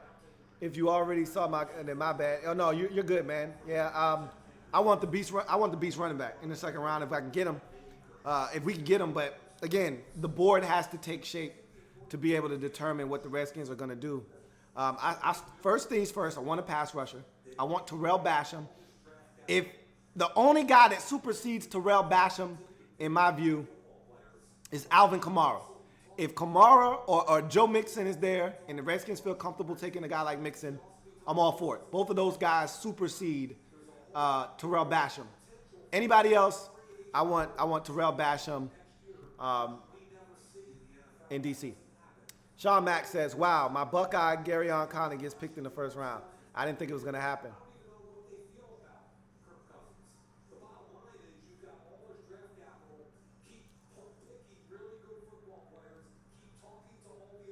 Your boss says, oh, damn, Conley going to the Raiders, but I kind of want Foster since our linebackers are trash. There are more linebackers in this draft. Mr. A. Miles Network says, can we please get a middle linebacker now? You guys need at least 2 in this draft, honestly speaking. You need to do exactly what the Falcons did last year and draft about 2 linebackers. Mondraw says, I think Reuben Foster's about to get Miles jacked for his injury. That's a good analogy. He might go in the second round. And if he doesn't get picked in the first round, he will definitely go off the board very quickly in day 2. Browns' second pick in the first round, 25th overall. Up. Let's see what they do. 2017 NFL Draft. The Cleveland Browns select Jabril Peppers is a Cleveland Brown. So he jumps sides now from hated Michigan Wolverine to now a Cleveland Brown. That's a really good pick. I didn't think he would go in the first round, and after the diluted sample, thought he would be a second rounder. one of my favorite players in this draft. That's a really good pick, man. Just if you're the Browns, keep picking good football players. See what I was telling you, Sean Mack? You're fine. Relax. Keep picking good football players. Ball skills and ball production. I kind of say forget about all that. Have a plan for this kid. He played in the box at Michigan. He played linebacker. Will Ford says Raiders got that ball money. That bail money, I should say. Bernard543 says, I'm honestly fine with this pick. Good. You should be. Sean Mack says, Adam Schefter said that Conley passed the lie detector test by the Ravens. Yeah, that's what I heard. That if he didn't go, and Ian Rappaport reported the same thing, that if he didn't go to the Raiders, he might have still went in the first round. Some other team might have took him. Reese says, I love Cameron Brate, Lou, but you talked some sense into me. I'm glad.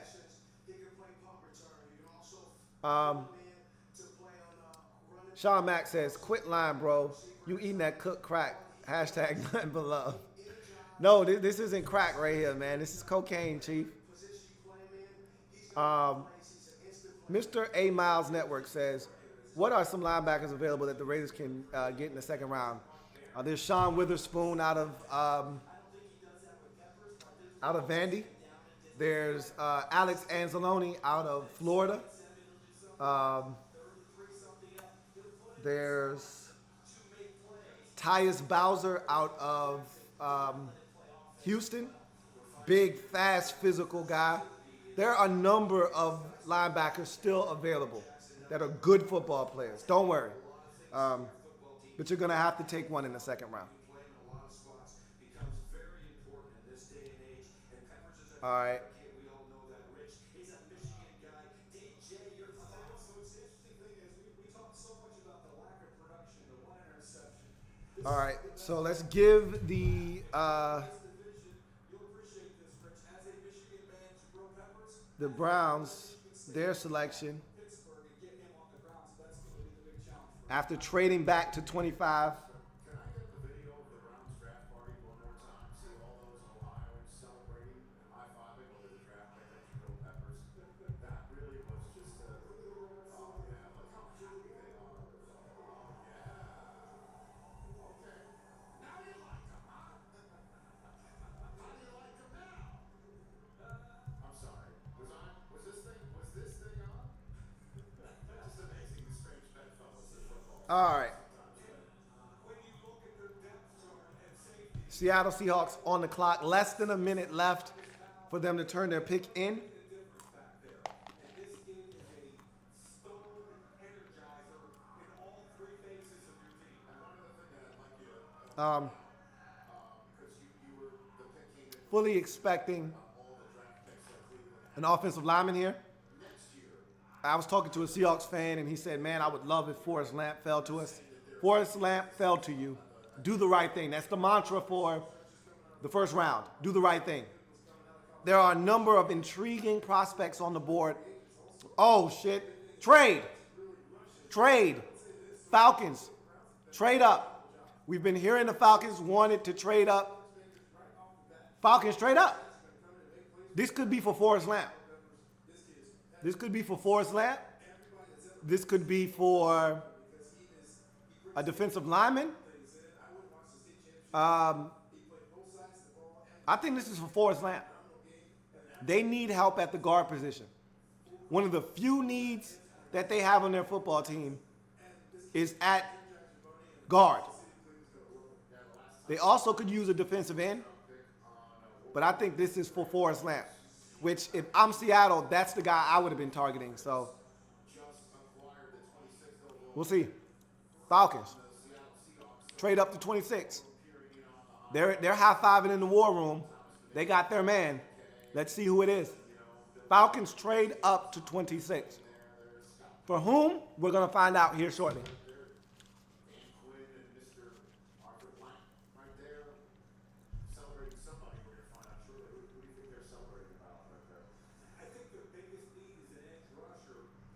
McKinley's there, and I think he makes a ton of sense. I think T.J. Watt is a conversation there, and I think a dark horse there would be one of my favorite people in this draft, with Forrest Lamp, the interior offensive lineman, and I think he starts day one, plug and play. Well, they gave up their third round selection, 95th overall, and their seventh round selection. Okay. So the compensation for the trade, Falcons swap picks, first round picks with the Seahawks, and also in addition to that, they give up the third and the seventh this year. And they come up to take Tack McKinley out of UCLA. Another edge rusher. They needed help opposite of their pass rusher last year, who finally came on, Vic Beasley. He was a monster for them, led the NFL in sacks. And Tack McKinley's going to come in, and he's going to give them a presence on the opposite side. He's physical. I think he's got a lot to learn. Much like Charles Harris, I feel like he is raw as a pass rusher. McKinley is explosive. I broke him down today, but he doesn't have any moves whatsoever. And so if they can coach him up, this guy's talented. He's physical. He sets a physical edge in the run game. But he's really good around the line of scrimmage. 18 tackles for loss last year. Was one of the best in the nation at that. But I think he needs some more work. So we're going to see if they're able to develop him He's not like Vic Beasley, who I thought came into the league with some ability. He's gonna need some work, and if they can put in the work, and he's receptive to coaching, they may have a bookend and at the defensive end positions with Beasley and McKinley. Out of UCLA.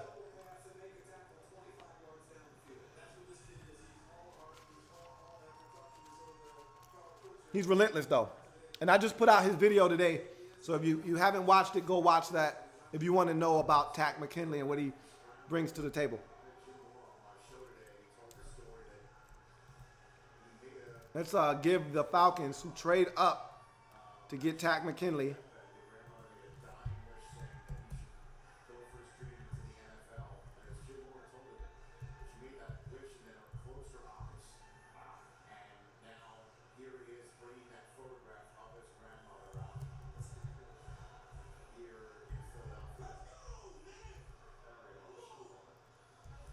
talked to his defensive coordinator, Tom Bradley at UCLA, who I've known for about 30 years. Tom said he was Made a promise to her, I stuck to it. I made that promise, man. I told her, before she passed away, I was gonna live my dream. I was gonna go D1. I was gonna get out of Richmond, I was gonna get out of Oakland. I was gonna go to the NFL. I made that promise to her, man. 30 seconds later, she passed away. And this is what I do it for. This is what I do it for, man. Come on, man. God damn. Get to the damn quarterback. You don't get to the quarterback. boy, he is hype.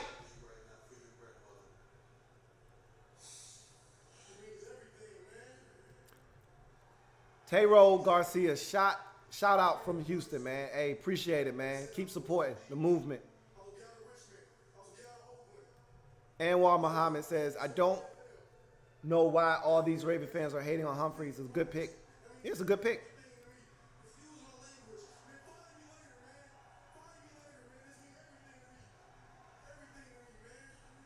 I want you to do something for me. I love your passion. I love your intensity.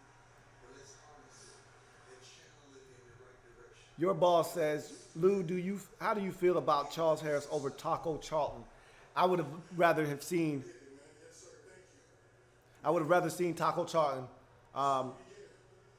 go off the board in that position.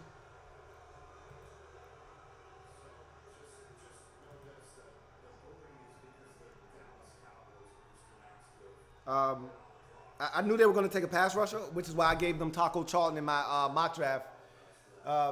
Charlton's raw too, okay? I mean, you were really going between two raw guys. They thought they took the guy that they felt like did a better job of getting to the quarterback. So I can't fault them for doing that. They took the guy that they thought gave them the best chance to get to the quarterback. So be it. I thought Charlton had more upside than Charles Harris does. He's longer. I thought that he showed more as a pass rusher. But he was extremely raw. And so Harris had more production in college. He was more decorated. They went with the guy that had more experience and was able to amass more numbers. You're talking about a one-year starter in Taco Charlton. And so he screams Cincinnati Bengal to me. He really does. We're going to see what happens. I think the Cowboys are going to take him now. I didn't think he would get this far, but the Cowboys need pass rushing help. It's either corner or pass rusher, and I'm a big firm believer in you always take the defensive end first. You always go get the quarterback first. And now Charlton is going to be there at 28 for the Cowboys. I don't see him passing up on that opportunity. So we're going to see what happens there. Rhino Wildman says, do you think the Bears will take a DB in the second round? They might. They could also go defensive line in the second round. So it's there's a number of different directions. We're going to see what's on the board at the end of the first round, and then you can kind of reassess and collect your thoughts as to what teams in the second round are going to do. Mr. A Miles Network says, despite failing a drug test, he still gets drafted in the first. He didn't fail a drug test. He had a diluted sample. So technically he didn't fail. You could deduce that he was trying to hide something, but everyone that had diluted samples, Peppers had a diluted sample, so did Reuben Foster. Both of them said that they were trying to rehydrate. So you got to take it for what it's worth. Sean Mack says, my Browns took a Shittigan player, and I'm so torn, bro. No, you're not. No, you're not. You got a good football player. Captain Spartan 04 says, thank goodness they took Jabril. Now the Peppers can't take him. Now the Steelers can't take him, I mean. It's amazing how you don't want a certain player to come to your team, and you're rooting for other teams to take him off the board. You know, in all of the hoopla, Dalvin Cook still hasn't been drafted. I forgot all about that. Green Bay Packers, I'm talking to you. You need a running back. This guy can do it all. Don't let him fall out of the first round. Moments ago, the Packers just traded away the 29th overall pick to, hold on, wait for it, the Cleveland Browns. Here we go. Just when you think Oh, shit. I just said, Green Bay, here's an opportunity to take a running back. And the Browns come back into the first round. And for what?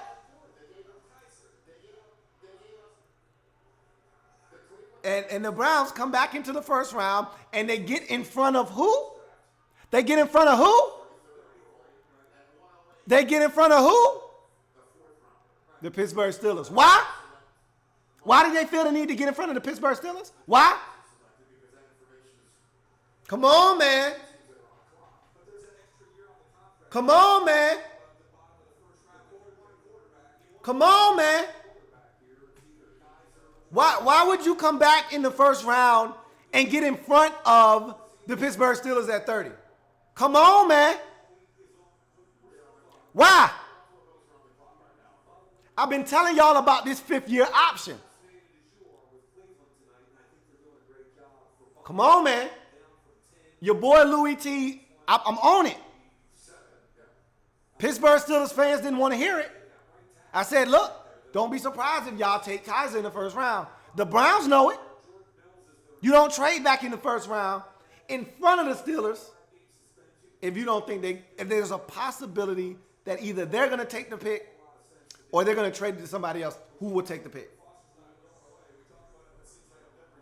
Browns are back in the first round at 29. Bills are on the clock at 27. But the Browns have been wheeling and dealing like Kevin Nealon all first round, and it continues as they get back in the first round. Now at number 29, Packers out of the first round altogether. We'll see what compensation the Packers receive for moving completely out of the first round. Bills pick is in. Here comes the commissioner to the podium. Let's see what the Bills decide to do with the 27th pick. Remember, they traded back with Kansas City. Let's see what they do with this pick.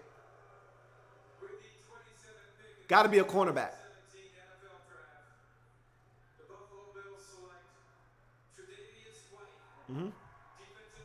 Yeah. Figured it would be a corner. Didn't know which one. We're starting to see that run on the cornerback position as we expected. I think I had 5 corners go off the board in the first round. Let's see. We've had Marshawn Lattimore, Garyon Conley, Tre'Davious White, Adoree Jackson, and I believe we had one more. And we had Humphrey. 5 corners in the first round, which is what I predicted. I think I had 5 or 6. Let's see. I got my mock right here in front of me. Let's see how many corners I had coming off the board. 1, 2, 3, 4, 5. So, yep. I didn't have the same exact 5 now, but I had 5 corners. The only one that I didn't have going off the board in the first round that went was Adoree Jackson to the Titans at 18. So let's give the Bills their selection of Tre'Davious White, corner out of LSU. Meets a big need for them.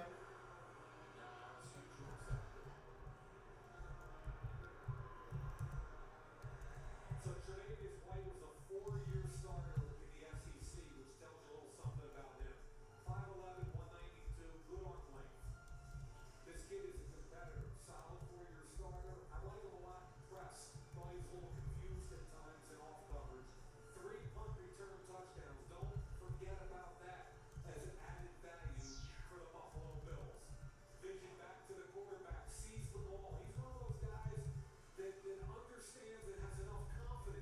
All right, Cowboys on the clock. I think this is Taco Charlton right here. They need a pass rusher. They need a physical presence on that defensive line. The only thing I will say about Taco Charlton is that they have a guy there already that's similar in stature in DeMarcus Lawrence. So that could sway them away from maybe selecting a guy like Taco Charlton. There's no more Charles Harris. There's no more Tack McKinley here. So if they wanted to go defensive end, the only logical guy left on the board would, and the pick is in, would be Taco Charlton. So they could either go corner and go long with a guy like Kevin King. They could go safety with a guy like Obi Melanwanfu, or they could go Taco Charlton. I'm sticking with defensive end. They need pressure on the quarterback. I think they're going to go Taco Charlton. The Steelers just made a selection. I'm sorry. Seattle's on the clock and then New Orleans to wrap up the night. Mike? I mean, they've got to get an edge rusher and a corner. But I mean, they've got Lawrence, who's had his second back surgery in January, Tyquan. They hardly can line up right now at the edge. The highest rated guys I have right now are TJ Watt, Taco Charlton. I don't think they can touch Tim Williams because of what they did with Seymour. So I think it's got to be edge rusher or, like you said, DJ, Kevin King or one of those Kevin King and Quincy Wilson. That's a big corner. Yeah. There's one X factor also. I keep thinking about Jalen Smith from last year. He's there. Let's get to some more of your comments before the Cowboys announce their pick. I think it's going to be an edge rusher. It could be a corner. They need either one. You can't go wrong with either one. I think the value here is Taco Charlton. But we'll see what they decide to do. So we'll see what the Cowboys decide to do with this pick.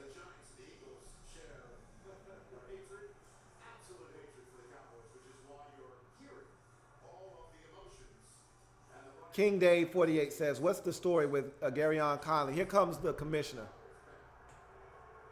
To the podium, Cowboys pick. With the 28th pick in the 2017 NFL Draft, the Dallas Cowboys select Taco Charlton. There it is. I look, like I said, they had, after he didn't go to Miami, I thought this was the most logical destination for him. Makes a ton of sense. This is a guy that I feel like really fits what they do in a 4-3 base defense. I think this is a really good pick for the Cowboys. I like Taco Charlton a lot. I didn't think I was going to like him when I turned on the film. I watched the film, and I walked away thoroughly impressed with what I saw. He's raw.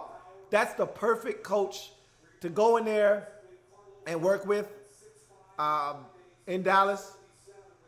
That's the perfect place for him because that's the kind of guy that's going to get the most out of a player like Taco Charlton.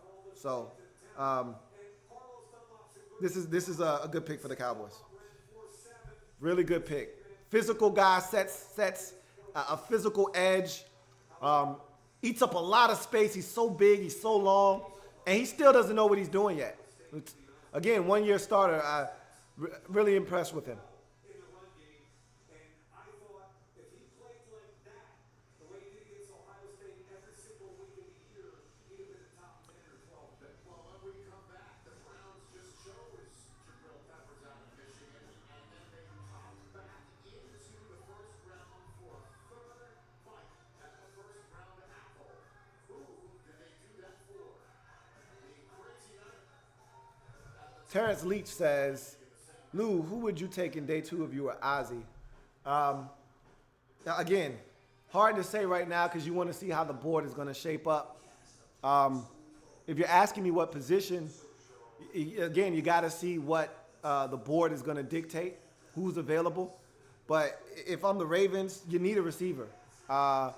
Zay Jones, if he's available, which I don't think he will be. There are a number of guys at the receiver position that could potentially help you. There's Cooper Kupp that I also like. Tywan Taylor, another guy that I like. So there are some receivers available that can help you still in this draft. Also, I've been saying this for at least 2 years now. You need pass rush. You need an edge rusher. I'd like to see you attack that position at some point as well. And the offensive line is also an issue. So we'll see what the Ravens do, but the board is going to determine that. So we'll see what happens. The board is going to really dictate what you decide to do.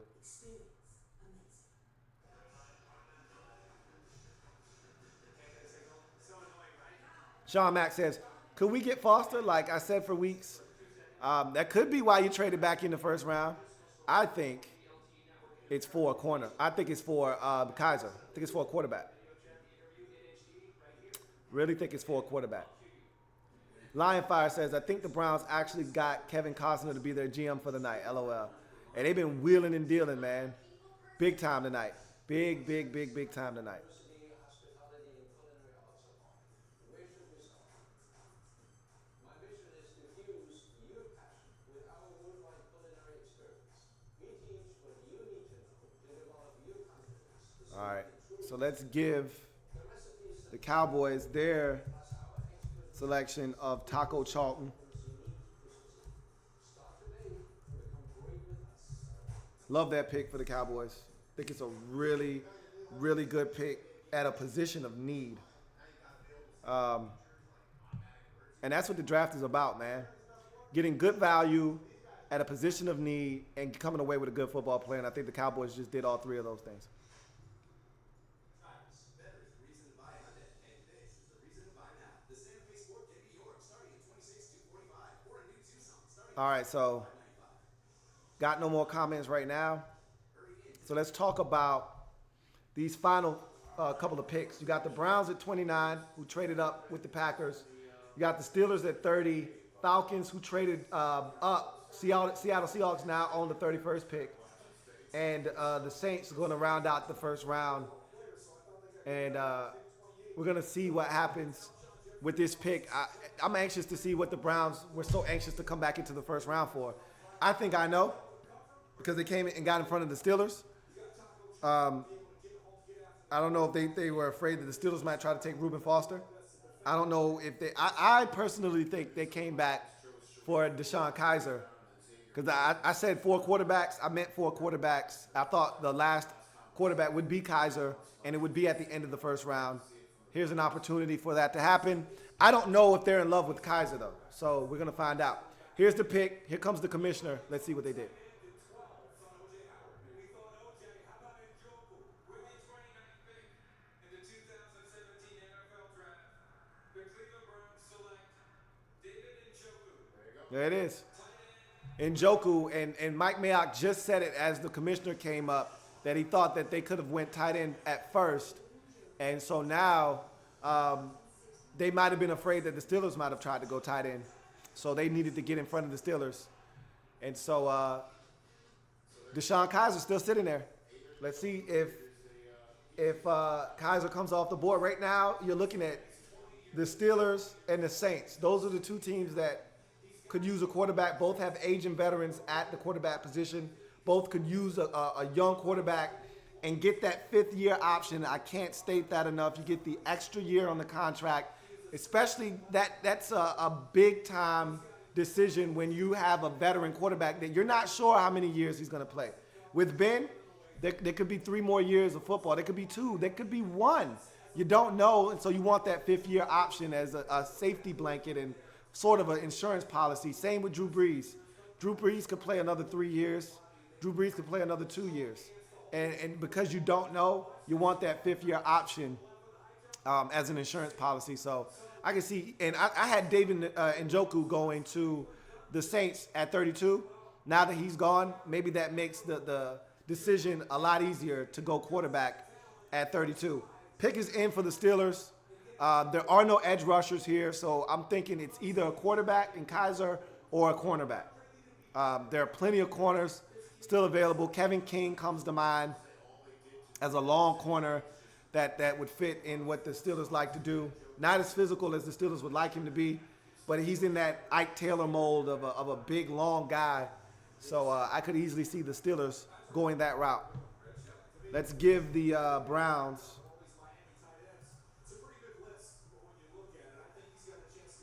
their selection. in Miami. To me, guys, let me just write the headline for Cleveland tomorrow. 2000. He was 14th overall by the Packers. By the way, Shockey in 2000. It was the last time in 2002 when we saw 3 first-rounders be tight ends. Kellen Winslow in 04, taken by the Browns. All right. And David Njoku comes off the board.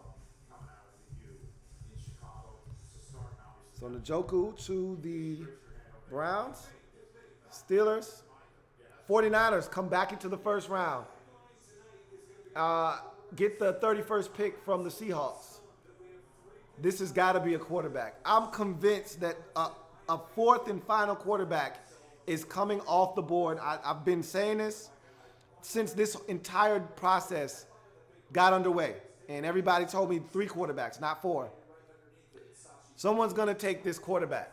Someone's going to take Deshaun Kaiser. Someone's taking, because you want that 5th-year option. Someone's going to do it. So that lets me know right there that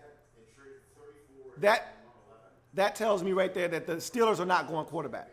Because in order to come up, if you're getting a quarterback, if you're the 49ers, you got to know that that quarterback is available. The Steelers didn't take a quarterback. They took a corner. That's what I'm going with. So now the question is who? Or Reuben Foster is sitting there. Reuben Foster is sitting there. You lose Lawrence Timmons in the offseason. You can't tell me that this doesn't make perfectly good sense here that Reuben Foster turns into a Pittsburgh Steeler. Him and Ryan Shazier on the same defense, if they're both healthy, that's scary. Because you're talking about probably the 2 fastest inside linebacker duos are in the league. So this is an interesting pick now. I've changed my mind. I think this is Reuben Foster.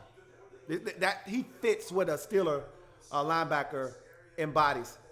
They do not have some good players in that they need a first-round guy and the guy that can start immediately. Yeah, I wonder a guy like, they play with an outside linebacker, T.J. Watt. I thought he might end up at Green Bay, but you're talking about Steelers and their defense. Let's see what happens here. Rich, take it away. So Seattle just traded out of the first round again. I know. One first rounder in the last 5. I know Seahawks fans aren't happy. Having now the 49ers traded back in, but Bossaholic says, I see why the Falcons got tacked. Fast and physical. photographs of Dan Rooney on the screen behind us. All right, here comes the Steelers to make their pick in the first round. Reese says, did everyone forget that Dalvin Cook is on the board? I sure did. A couple picks ago, I remember it. But, yeah, I forgot for a second. We lost one of the most beloved members of our NFL family, Ambassador Dean. I sure did forget, man. And a lot of people said he was going to fall out of the first round, and I didn't believe it. Special about this game. And that's crazy. Great leader for the Pittsburgh community and a tireless advocate for the city. King Day 48 says, what's the story with, oh, okay, we already talked about Garyon Conley and his situation. Reese says, O.J. Howard is the steal of the draft. Franco Harris and Jerome Bettis.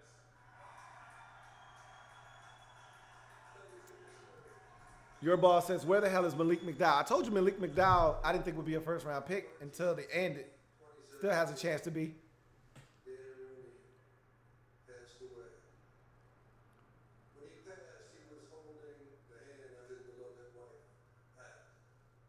All right. Dan loved his family. He loved God. He loved our great country. And still a nation, he loved you. Sean Mack says, I'm okay with this pick. He's a good player. We really need a weapon for Kessler to pair with Coleman and my boy Crowell. He was so approachable. And And he was a good man. Franco Harris looked like he about to talk for about a good 5 minutes. Pittsburgh. The Q-Bone says, I was a little worried they would take Kaiser. Glad the Browns took the tight end. He had a major impact. I thought they were going to take him too. That's what I thought they traded up for. He made a difference and touched a lot of lives. But then when Mike Mayock said right before the pick that they were thinking about taking a tight end at 12, That pretty much sold it for me. Will Ford says, I hope the Steelers get Kaiser so we don't go QB. I think the 49ers jumped in front of you to go QB, so you might not have to worry about that. He was a great man. He was a great owner. Isaac Snook says, what do you think about the Browns draft so far? Impressive. I've said this all along. Get good football players. Forget all the nonsense. You know, everybody keeps questioning, what are you doing? Stockpiling all these picks, money ball this, money ball that. To hell with all of that. Get good football players. And that's what they've done in this first round. They've acquired more assets, all the while getting more good football players. 3 total in this first round. I love it. I love what the Browns have done. You get Myles Garrett. You move back. You get Jabril Peppers. Then you come back into the first round and snatch up David Njoku. I think they've had a fabulous night.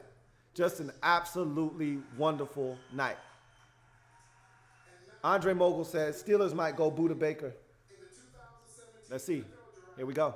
The Pittsburgh Steelers select T.J. Watt. T.J. Watt is the pick.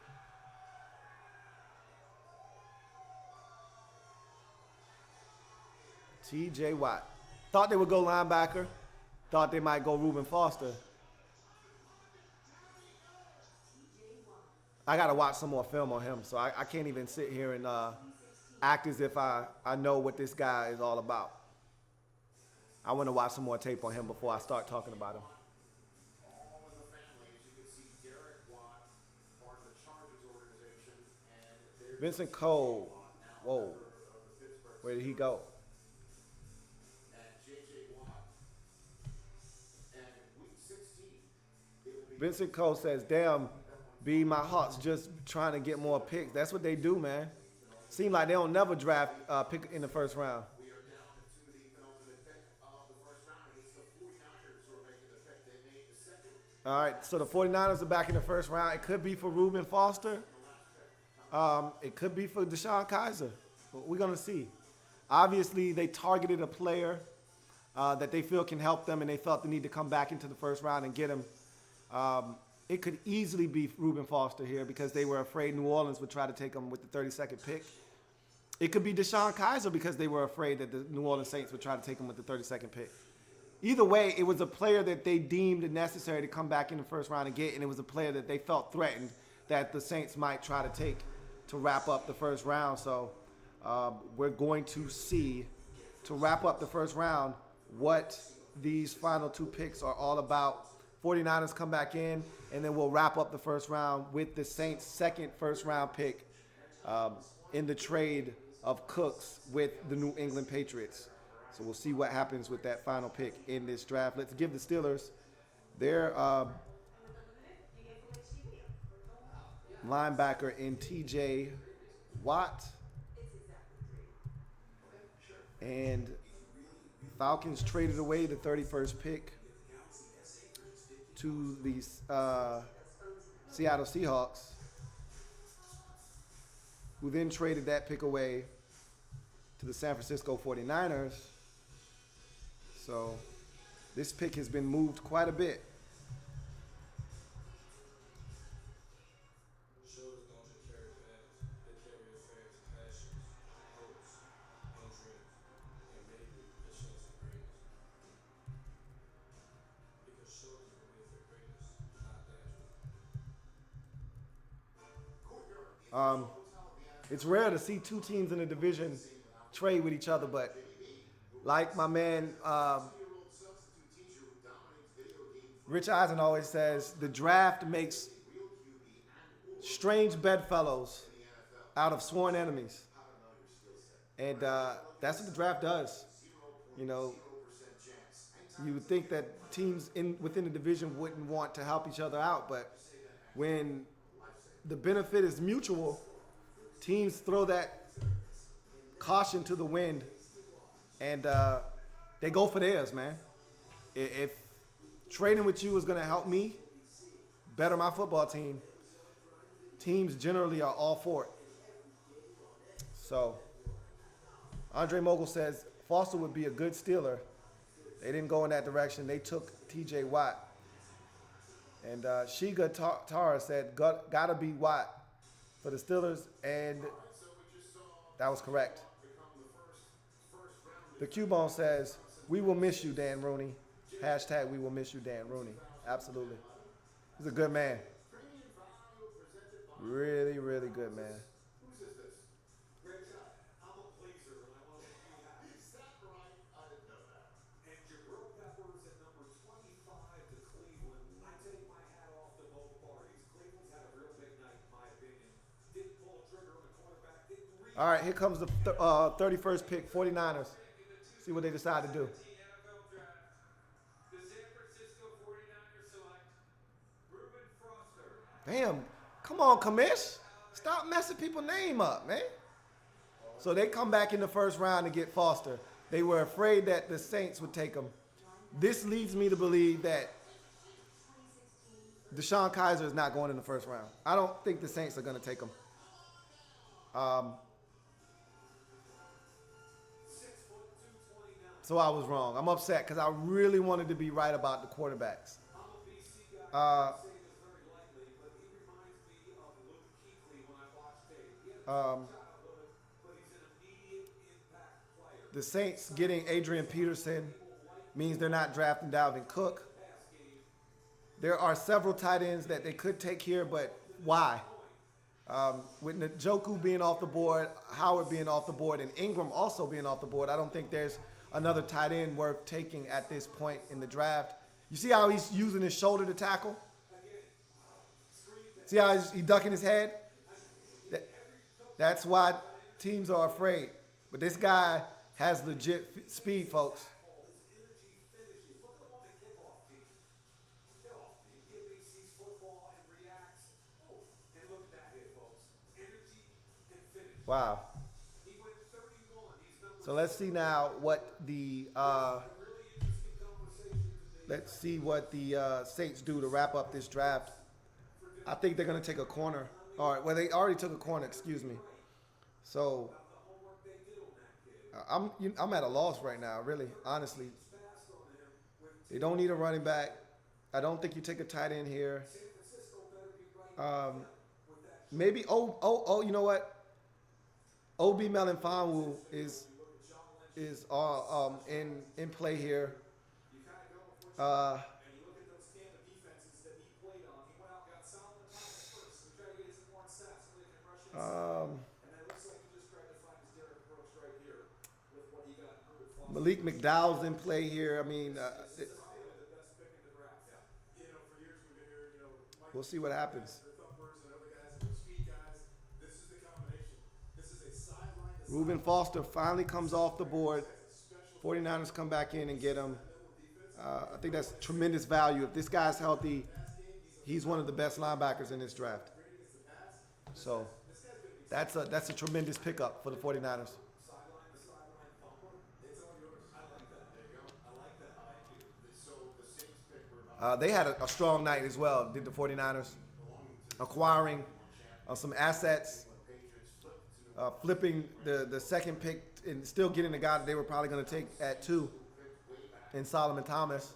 and chose Marshawn Latimore. Then turn around, come back in the first round and get Reuben Foster. You're talking about 2 top 10 players. And this is the last pick in the first round. Saints to wrap up the first round. Let's see what they take. In the 2017 NFL Draft, the New Orleans Saints select Ryan Ramczyk, Took a tackle. Wisconsin. Ryan Ramczyk. So there you have it. That is the final pick in the first round.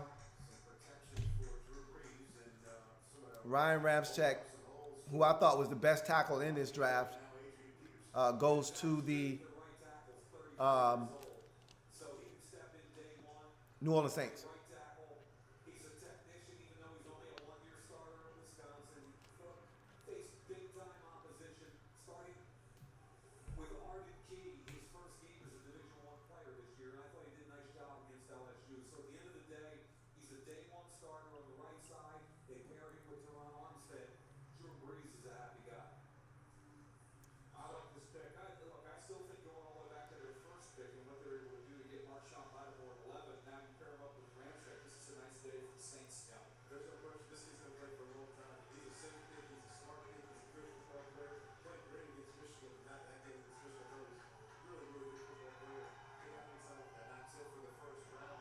All right, guys.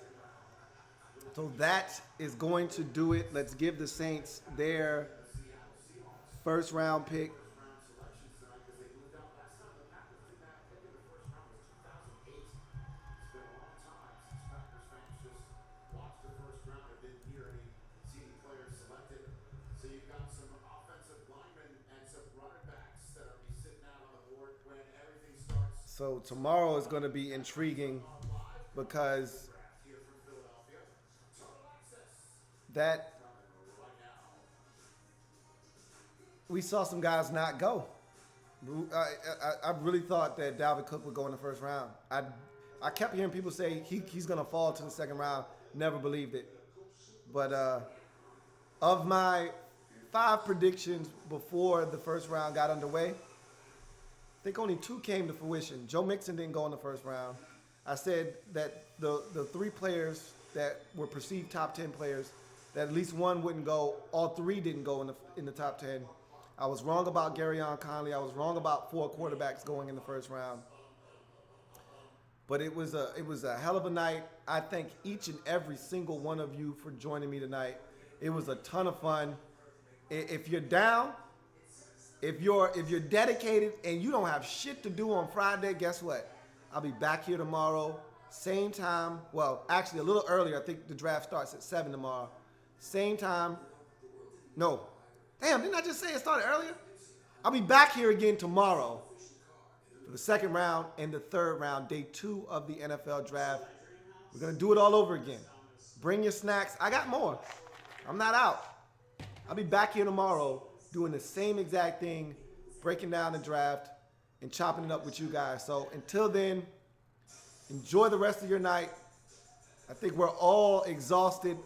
It's been a marathon. I've been live for now 4 hours if you go in and you add in the pregame. So I'm hoping that my boys didn't lose tonight because I would hate for them to bid farewell and I didn't get to say goodbye to them. That me talking about the Memphis Grizzlies. Hopefully they were able to stave off elimination.